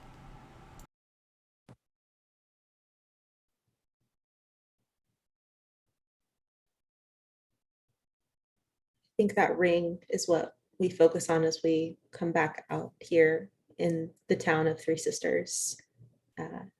The moon is high, slim crescent in the sky, the stars painted like a broad strokes, and the town is quiet. Where are the four of you headed? Cormac taking the body and going out into the desert.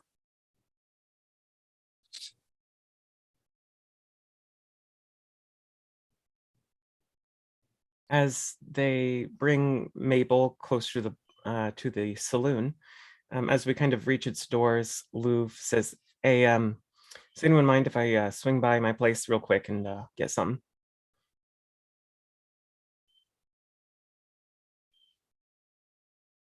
Not at all. I'll be right back. And Louv disappears into the night. Louv, what does your place look like? You've just been here a few months. You're new to town. Are you posted up in a I guess a boarding house, or did you find a place of your own? That sounds good. It occurs to me that I really should have looked up, what living spaces were like in this time period, which I did not. I'm pretty sure she doesn't have an apartment. Boarding house sounds great. And as Louv kind of rushes in and gets to the room where she stays, she glances around over her shoulders to make sure no one's watching, and then she moves some floorboards beneath her bed and reaches in and pulls out a silver box. As she opens it, she reaches inside and withdraws a rather conspicuous pistol, a Colt, but it's fancy. It's the surfaces are filigreed and it has ivory scales. She strokes it and holds it in her hand, placing a kiss on it before fastening a holstered belt around her waist and slipping it inside. As we flash back to the last time Louv held this gun, it was back in Louisiana.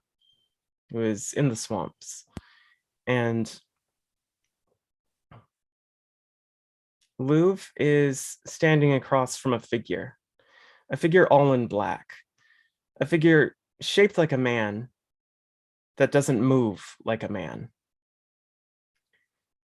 Sweat runs down the side of her face, and suddenly there's a flash, and she draws her gun and shoots. Back in the present, she replaces the silver box beneath the floorboards, puts everything back the way it was, and then heads back to the saloon.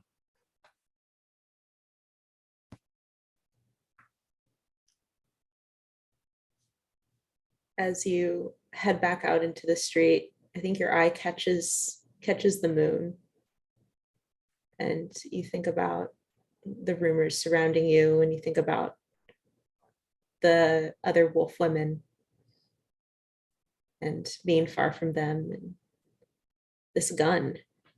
You've had quite the journey with this gun. Are you still looking over your shoulder, Louv? Every day of my life, right? I suppose so. Alice, did you go into the desert with Cormac, or did you head back to the saloon with Orla and Louv? I'm not going to be much help digging a hole. That was never my forte. So I think I'm heading back with Orla and checking shadows still, and out of habit, keeping an eye on reflections in the window of the saloon and the other buildings we pass. Any water that may be standing in troughs. The way she normally keeps an eye behind her. What are you looking for, Alice?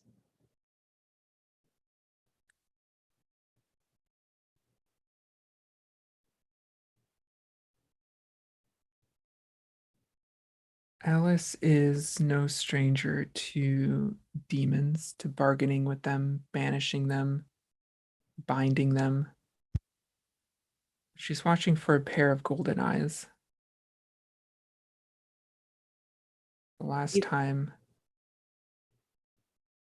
part of what scares her about this situation is the last time she saw a demon free. It was those eyes. Tell us about this freed demon.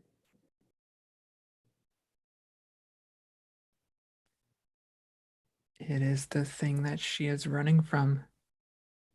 I imagined her kind of focusing into the reflection of this window, and we see her back in New England, maybe a year and a half, 2 years ago. Much finer dressed, very finely made dress, hair pulled up in the current style, in a very nice apartment, someplace on a city street. You can hear the noises outside. And she's leaning in and kissing another woman on the cheek, and then walking to another room and continuing to set up a ritual, a rather in-depth ritual, one much more in-depth than she is used to doing. And the time passes, and she sets this up and begins to go into the ritual, and it goes just like every other one has, for every other issue that she has dealt with before. Until out of the corner of her eyes, she sees blink open these burning golden eyes. And she hesitates as fear jolts through her. And that's the one thing you cannot do in these rituals, is hesitate. You have to maintain a firm grip on it. You have to stay in control. And she knows that.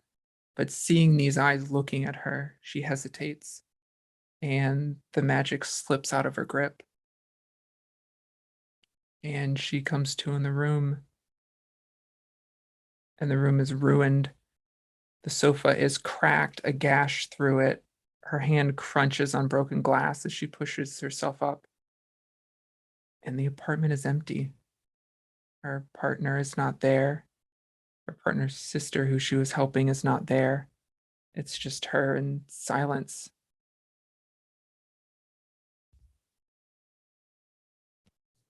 And is this what brought you west? It is. We see her alone still, but researching frantically for months, till she starts catching glimpses of those eyes again, first in the reflection of a store window, again in a puddle in a dark alleyway. Another night staring up at her from her bathwater, till she splashes the ripples through it. A few days later, she's out in the town and again sees that reflection, trying to ignore it. Hears a young man up on a stage hawking, talking about the wonders and wealth that are out west, a place to find new beginnings, a new life for yourself. And that's when she chooses to run. And you ran all the way here to Texas with your companions in the streets, looking around behind you, searching for any glimpse of something beyond what most people would comprehend. You notice, Alice, the shadows are longer than they should be, and some of them seem to flicker and move, following the four of you in a strange pattern. You don't see those eyes, but you know, I guess it would be things that demons can bind to them, things that they can control if they're powerful enough, free enough, have enough power. You know that they can bind people, souls, to their will. She turns back around and looks at the group. We should get inside. Whatever Should that is Cormac be that's out going here, out there it's alone? probably not, but it's too late to stop him now. Orla looks pleadingly at Louv.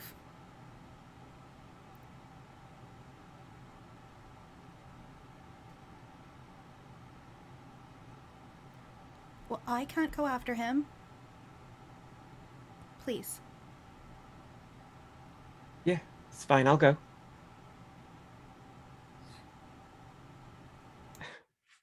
Are you gonna be okay here? We'll walk quickly to the... We'll go home quickly. It's fine.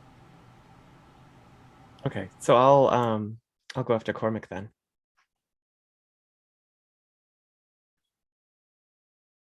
Cormac, how far into the desert do you go?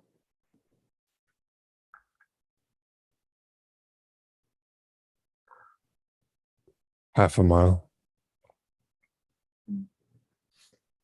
On the way Just out of enough. town. Go Sorry. ahead. I was gonna say, on the way out of town, you find a small hand cart that you can put. It looks like it's used to carry like flour sacks. I'll carry him.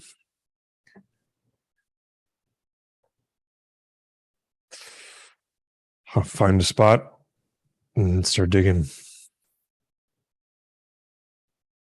As you start digging, you hear a bit of a rustle in the brush, and you see a jackrabbit hop out, kind of give you a bit of a head tilt as it looks you straight in the eye.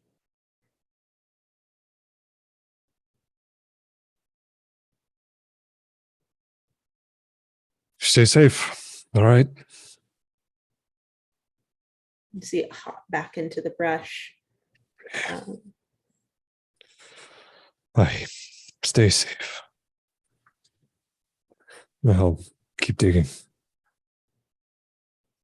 The further you get into the grave, the further the sky seems to stretch away from you. How deep do you dig, Cormac? 6 feet. I knew Yeehaw. As you dig, you crouch over, pull the dirt, fling it up, and then a shadow will cross the grave, and you look up and you see that same young boy standing there. Hey, laddie. Is this mine? No. No, I haven't dug yours yet.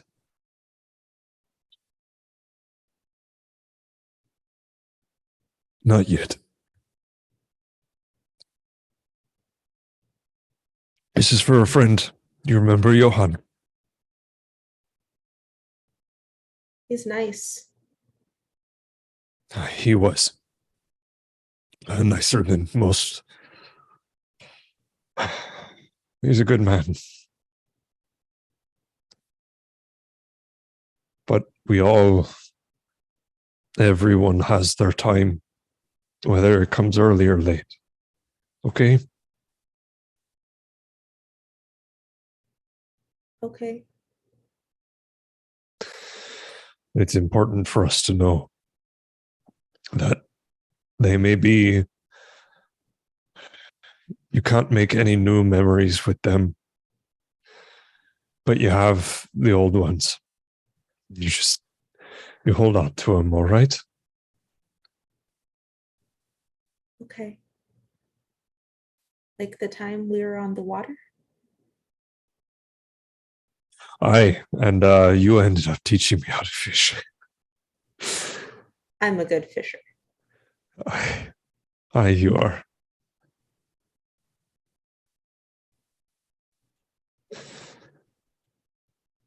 Louv, I think you hear this, a little bit of the tail end of this one-sided conversation to your ears as you follow the trail of Cormac into the desert. Do you make any stops on the way or just straight to where he's been? I'll just head straight to him.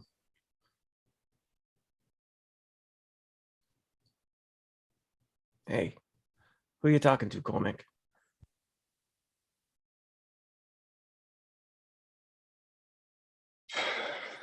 Jackrabbit.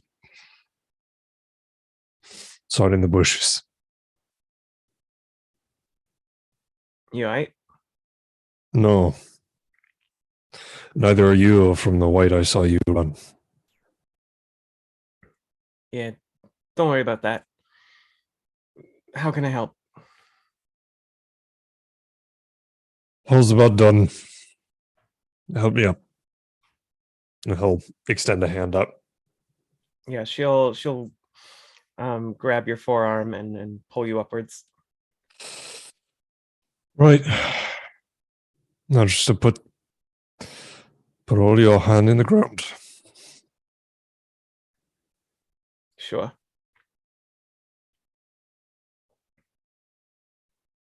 Lowering the body in, the sheet falls, and the arm catches out. And once again, in the moonlight, you both see that white hand burned like a scar into the forearm of Johann. And it gets covered as you fill the grave. His face fades as the dirt goes over the body. Do you mark the grave with anything? Find a few rocks. Make a cairn. As you're stacking the rocks, you start to hear a sound, a howling on the wind. At first, you think it might just be the wind blowing through the corridor, but then something answers. Another voice, a fourth, a fifth, wolves howling in the dark, yipping and crying, frenzied, almost like Alice's cat. Twist, you can hear them running around. The bush starts to shake as the jackrabbit sprints across the desert. You can see it retreating in the moonlight, running away from the town. And you feel a cold wind blow.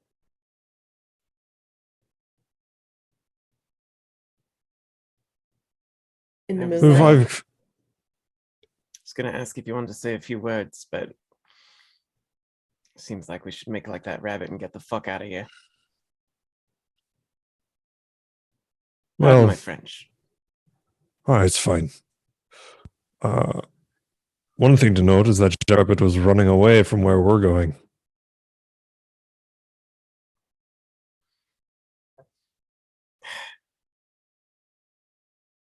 Always that way, ain't it? I move. Yeah. Do you know what hell looks like?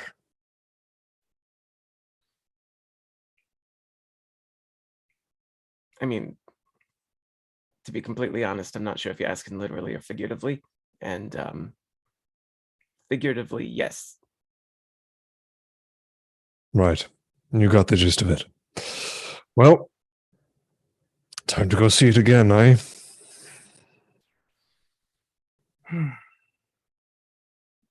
It's like they say, peace ain't forever.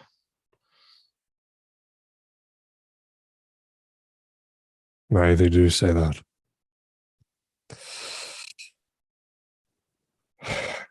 Let's get going.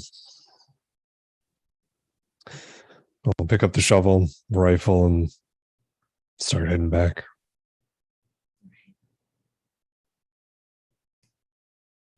Orla, you are taking care of Mabel. Do you stay with her, or do you come back down to the saloon after she's asleep? I think that the whole situation with Mabel brought up a lot of emotion for Orla, and she does not like that. So she tucks Mabel in, and once she's asleep, heads back down to the bar and pours herself a drink, takes a bar stool down, and sits down at the bar and waits for Lou to come back. Alice, did you stay here and wait with Orla, or did you head off back to where you're staying? I think I'd stay here to make sure that the other two do get back. And I would offer, if the two of you will be sleeping in the same room tonight, I can't do a lot without knowing the thing's name, but I can provide some protection. You're okay with that? Right. That's fine. Did you want a drink, Alice? I have a lot of studying ahead of me tonight, so probably not. Right. She thinks about asking you a question, then changes her mind. Do you have anything that would help me sleep? Oh, probably. Are you having trouble falling asleep or staying asleep? Both. I have nightmares. They wake me up For how and long? then I can't get to sleep. How long have you been having them? About a year. Is it a personal memory or more abstract? A bit of both, I think. Has Cormac talked to you about Liam?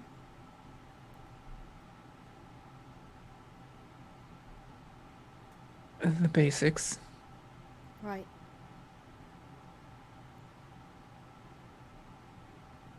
Do you have any idea what happened? Would I have any idea from what I've heard? Ooh, yeah. Cormac has definitely told you what he saw. He doesn't know what it was, so he just gave you all the details he could. Alice, can I have you do a research call? Yeah. Absolutely. That's the other thing I'm good at. Yeah. So that's a 28 that I rolled, and my research skill is 81. So that's 6 5 jacks. Yeah, 5. Yeah. We can math. We sure can. I will send all 5 of those down the river. wow, our river is very wide. This is an incredibly wide river. We're gonna need them later. I can feel it. I gotta stop asking for so many calls, y'all. Or give you something to spend these jacks on. I think that you have some sort of idea of what this could have been. Something very similar. A demon, a free demon, or a demon that is incredibly powerful. You think if Cormac might have had any enemies, or Orla, they might have sent this thing. You've heard of monsters beyond demons, things that aren't able to be classified, things that maybe would be thought of to be fey, especially in the places that Orla and Cormac are from, that steal children away, but nothing that would be so violent. This seems malicious and malevolent. Is there anything else about this creature that you think you'd have zeroed in on, Alice?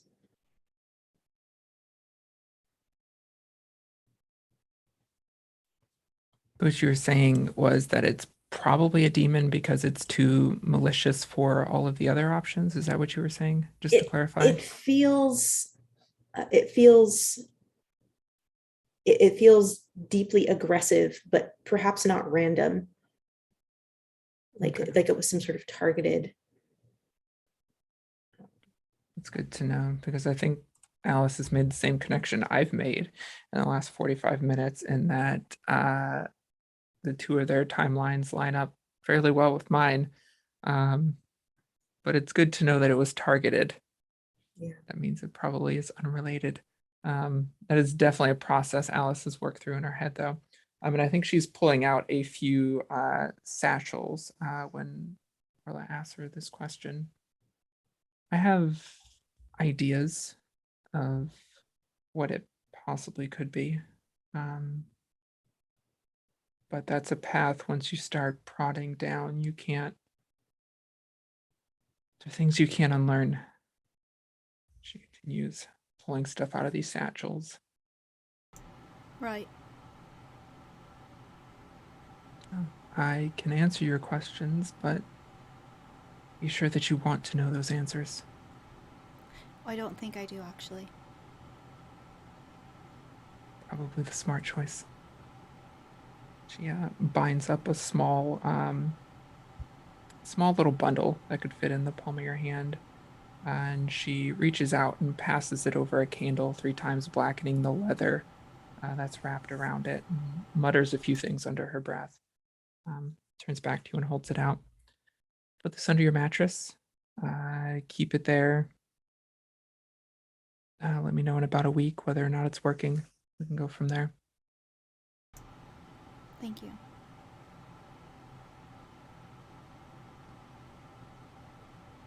Orla and Alice, as you sit here in the bar, you start to hear, you hear something. At first you think it's the door, like the scrape of the door opening.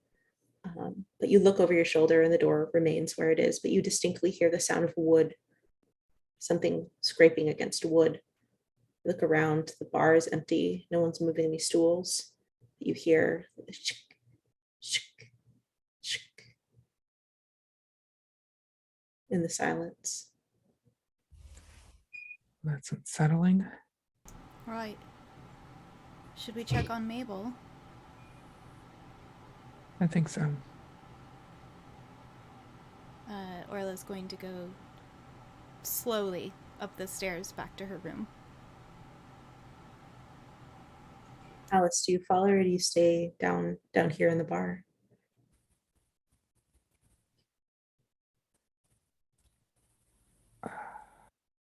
If Alice doesn't move, Orla stops on the stairs and looks at her. I think I follow, yeah, because I at least know like some sigils I can put throughout the room to offer some minor protection. I don't know this demon's name, but I can do at least that. As you start to climb the stairs, you hear glass clink behind the bar as and you start to see liquid poured from almost like as an invisible hand pouring liquid onto the bar, a liquor, then some sort of red something that you would mix in, maybe a grenadine, another liquor poured on, and you see a spoon come and start to stir, scratching against the wood of the bar, leaving these deep gashes. Any of you seen something like this? I mean, Alice, you would have seen something like this before, probably. Have you seen a spirit before? Probably. Orla, I imagine they're. does one of these is like, I think I've had too much to drink. No, I doubt you have. You are seeing that. They're not uncommon out west. There's a lot of death here.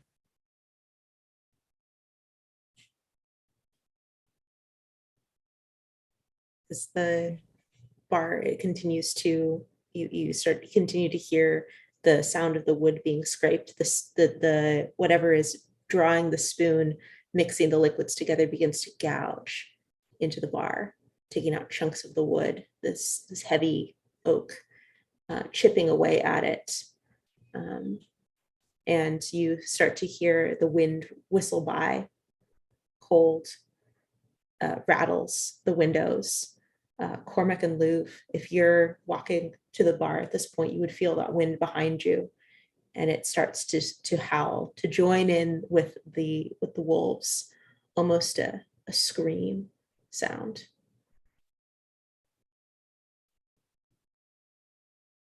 We need to get to the others.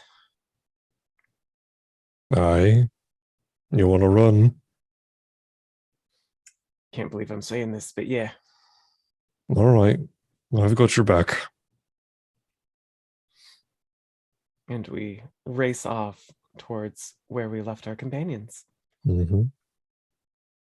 So looking at this, in my professional opinion, is this something better left alone or dealt with? Ooh, that is a great question. So, in your professional opinion, could I have you? In Orla's professional opinion, the bartender is going to be really fucking angry with her if there are gouges in this bar. I think that you've seen spirits before, and this looks to be, first off, by itself, which is great. That's good. You think this is something that you could probably bind and deal with? It appears to be solitary, angry, maybe. The weather outside, you think it must be affecting it. So whatever this spirit is, it's got a powerful emotion behind it. Thinking that I could bind it, that's actually, if we're dealing with the demon that is either free or working or already bound to somebody, having something else bound could be useful. Do you explain So to Orla about this, what this is? Yeah, I'll quietly glance back. So that is it's a spirit. You've heard the stories, I'm sure. Oh, I have. They're not uncommon here. This one looks quite angry. Sounds quite angry. Do you think it was somebody who was working here or a patron? Hard to tell. They're familiar with the bar, possibly. Right. I could talk to it. As the windows shake and the scraping becomes louder, I need both Alice and Orla to please make terror tests. Oh, Cool. And what do I roll for that? Okay. So on the bottom of your sheet, you'll see your health bar, right? Yeah. And so I had the page and it ran away from me. We're all learning together on these. So you're going to, it's a base 50% roll. Okay. So go ahead and roll that D100 and hope you get below 50. I got a 95. Oof. Hey, oof. And jacks are scored and above. So you're going to increase your damage by 4, Oh boy. Orla. So what exactly am I marking here? Is this So lucidity? you're gonna mark 6 lucidity damage. This is terrifying to you. This is something you've never seen before, something you didn't even think was real. Yeah, she regrets making a joke about How about Alice? to it. 33. 3. You've seen this before. This is nothing new to you. You steel yourself. Orla, how do you react? How many did you say I'm marking? I'm sorry. 6. 6. 1, 2, 3, 4, 5, 6. Orla looks at Alice and is like, right, I won't make jokes like that in the future. And then she just like sits down on the stairs like a kid in trouble.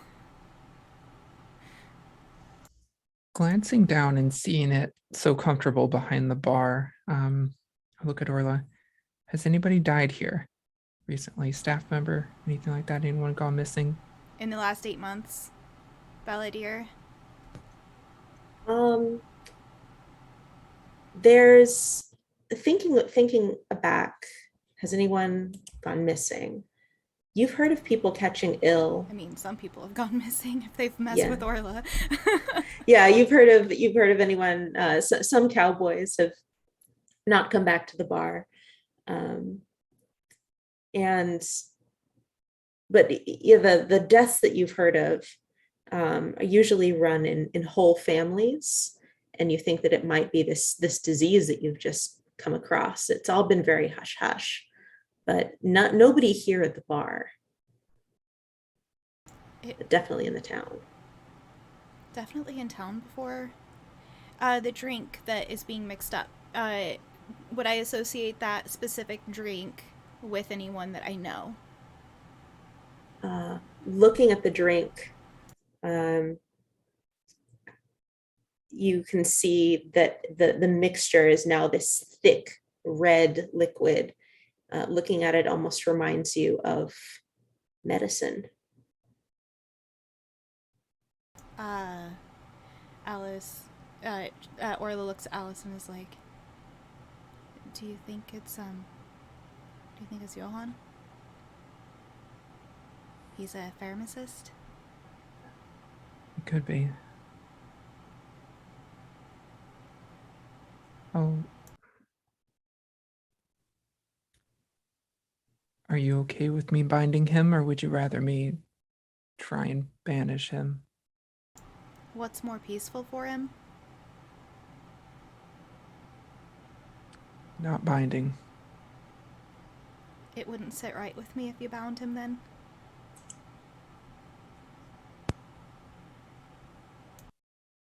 Understood. I wonder if this is maybe the point where Luv and Cormac come through the door. And you see Orla in over her head, sitting on the stairs, knees to her chest, like hugging her knees. Alice Yeah. digging in a bag looking for supplies. Hey, Ola, what's going on? You look like you've seen a ghost. Like, Luv, normally I'd find that funny, but at this moment I don't. And then she just points at the bar. You see the spoon has dug far enough into the bar that it's stuck there, and the handle has been bent down, and the spirit has moved on to bigger things. And you see a long knife now scraping into the bar, carving large chunks out of the wood, kind of spewing the pieces along the ground. Luv and Cormac, can I have you both make terror calls as well? Terror calls. Do we see the apparition in any way, or is it just stuff moving on its own? I think that when Alice and Orla started mentioning the name, you said the name Johann, you do start to see a shimmering outline of a man. And you see the head, but it almost seems attached to the body, almost like a child's drawing. But in the middle of the head, there's just an open maw, and the wind is starting to pick up, and you see papers starting to fly. Any flyers that are tacked behind the bar start fluttering. Some of them fly off and spin in a cyclone as the scream starts to emit from his form. The screams that you heard outside. And we're going to make 5. that terror test. Okay. 28. 28. All right, you both pass. I was going to say it gets 10% harder, but you both pass this terror test. Nice. Luv's fingers twitch. Alice, could you shoot a ghost? No, you cannot. Give me just a moment. Shit. Cormac's gonna go behind the bar. Hey, Johann, lad.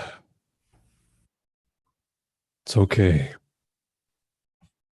The head turns to you and the scream surrounds you, Cormac. And you see the knife start to come closer and closer. You feel a cold hand on your shoulder grasp and feel, goes back to the bar, stabs down into the bar, cutting away another piece of wood.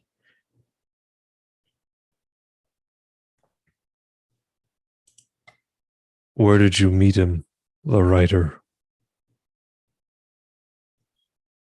The scream once more circles around your head, and the knife starts to spin almost as if he's like playing spin the bottle with it on the bar, and it turns and turns and turns, spinning faster and faster as he screams, and it points out the door due north. All right. We're gonna find it. Okay. And Cormac will go and just kind of grab him at the base of the head and the bottom of the neck if he can. That's pretty wild. I think I'm gonna make a call. Cormac, can I have you do an ingratiate call? Okay.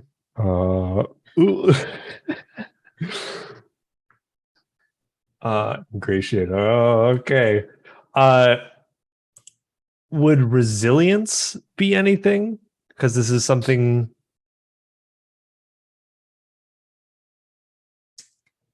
I mean, you are trying to withstand a natural force. Yeah, I'm not really trying. I am trying to ingratiate him. So, whatever you feel is most accurate.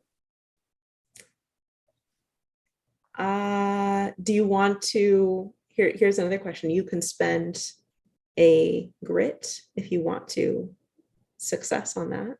Ingratiate if you don't want to roll. And spending a grit, I don't get those back, do I? You get them back after the mystery is solved. So I'm aiming to get your grit back at the top of the session. Okay. So yeah, I'll spend it. My grit is 11. That is a very bad chance. So right. Yeah, go ahead and spend one of your grit.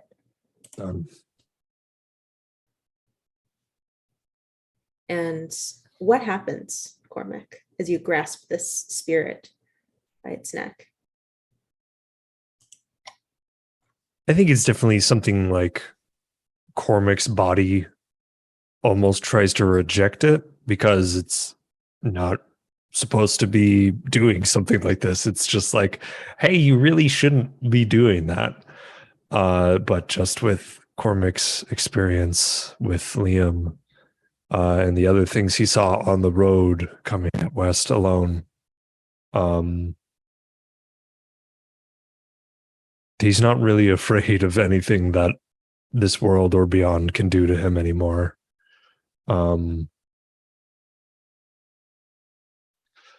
So his body just starts to like kind of shake and try to throw him back, but he resists and pushes through and remembers his old friend and just tries to calm him, and make banishing him easier for Alice. And Alice, what are you doing? You see the spirit still, where before it was flailing, picking up speed, and you see the paper start to flutter back down. The knife stops spinning. Yeah, I had come down the stairs with a book in hand, and some kind of almost clay-like paste kind of smeared across my hand, and paused, seeing Cormac getting this information from the spirit. So waited long enough for him to do his thing, and once he grasps the spirit like this, she begins chanting and moving her hand in an array of motions. And I think the air around her chills pretty heavily. Probably a little bit of frost just momentarily creeping across the floorboards here. And this will be a command that I'm doing, and I would like to use expression for it, because that is my stat for this. Okay.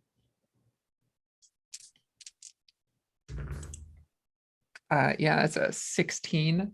My skill is 59. Yes. All right. You see the scream, or that you feel the scream, and then you hear it. It's like it's being sucked in from outside. You see the door bang open as the scream flies in loud. It shatters some glasses as it passes the bar, just crash, crash, crash, crash, all the way down the bar, and embeds itself into the spirit that was Johann. And as a scream comes back, you see the hand print of this this demon on his arm flash white and then burn, like fire burn from his arm. And you see for a split second Johann, the man, standing there, and he'll grasp you back, Cormac. He'll grab your face, and you hear him just say, "Thank you." And he fades into nothingness, gone. All that's left is a bar full of broken glass and papers, just absolutely scattered everywhere, and a knife pointing north. Get home safe, lad. We all okay with this? It's pretty weird. I think Orla is now standing next to Louv, because Louv is one of her comfort humans. And so, yeah, so she's standing next to Louv, and she, watching this whole scene unfold, is fiddling with the ring on her necklace. And when Louv says that, it kind of breaks her out of a trance. And she says,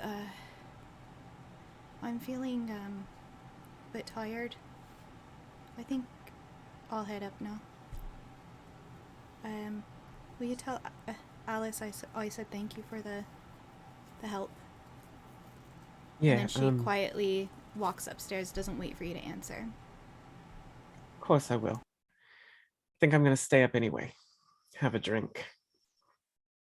And so Louv is going to walk behind the bar, kind of glance over at all the damage and shake her head and grab a bottle of gin. There's no glasses left. You're just going to have to drink from the bottle, Louv. Oh, good. I didn't even look for one anyway. Louv's not going to sleep a lot tonight. Alice, is this the first spirit or demon you've crossed since the last time? Probably not. I imagine this is how she's been making at least some of her money. Some haunting or disturbance, and when she clears it up, she'll move on, because even though people are thankful, they don't like her type of people sticking around, because she's always there when it happens, so there's always that suspicion that, well, it was her to begin with anyway. So not the first. The frost does melt, and there's a little bit of crackling to her clothes as she walks over to where the other two are at the bar, as that kind of frost breaks off. Yeah, good job, Alice. Orla said Thanks. thank you. That thankfully was a rather easy one. Oh, good. Is there much money in that? Busting ghosts? Occasionally, but you tend to get run out of town right afterwards, so it's not the most lucrative of businesses. Yeah, that makes sense. Well, it does make you feel good. I'm glad you got some rest at least. Aye. So, in this situation, normally, how do you explain what happened to the bar? Oh, pranksters, delinquents. It'll be easy to go find one of the young ones, blame it on them. Rejected suitors. Well, I was about to say, last person I saw around here was Chewy. I'm just leaving that out, leaving it hanging. And with me, if you try to tell the bar owner that it was a spirit, probably cut you off permanently. Yeah. So, this doesn't seem like the end of it, does it? No, that was easy compared to whatever it is that's running amok now. It's going to get a lot worse. We have to find out what it is. We have to figure out its name if we can. Its names have power. Well, And then I may be able to do something about it. But that's going to be difficult. It's going to take all of us. I think we'll need Orla too. He has a way with people. Is there, anything that can hurt these things?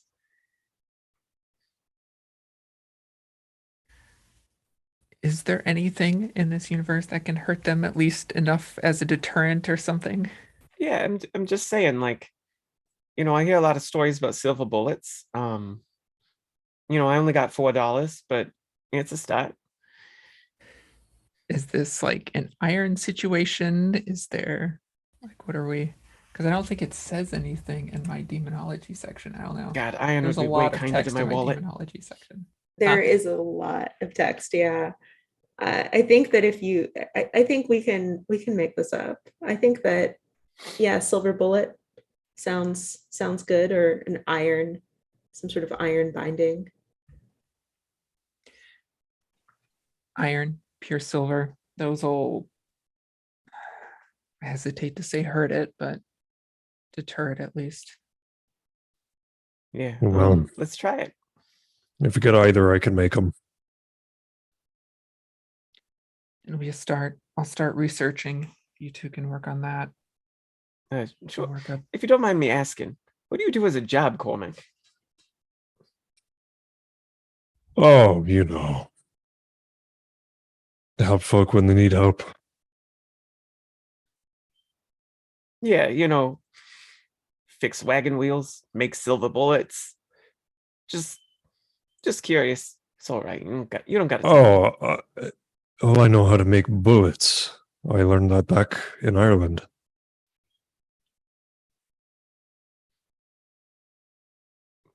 Well, I would love to learn a little bit more about that. Well,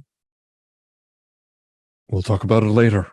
Right now, we should all get some sleep. If we're going out tomorrow morning north, try and find more information about this thing. This we keep calling it this thing. Does it have a name, Alice? Oh, it definitely has a name. Everything has a name. It's what we need to find out. It's a demon. We can hope it's a minor one. I fear that it's not, especially if it's loose. Well, from what she said, it sounded like a Dulan.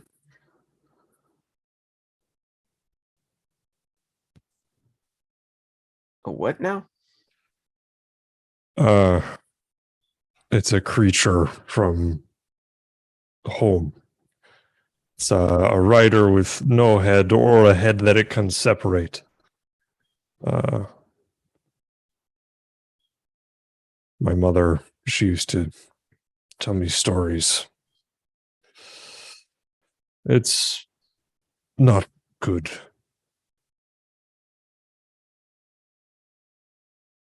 Well, all right. So, yeah, we'll find out. I think oh, go for it. Nope, I'm all done. All right. I think that we kind of zoom out past the cracked windows of the bar back into the night as you start to see the fingers of sunlight starting to bring forward the sunrise here in Three Sisters, Texas. And our western winds will keep a blowing. Our tail won't in here. Tune in next time for Where the Winds Take Our Paragons and for some new boots to join on in. Sleep well, cowpokes. Keep your lights on. This has been a Haunted West actual play. Let's see where we can find our lovely cast. Let's start with the Irishman himself, Cameron.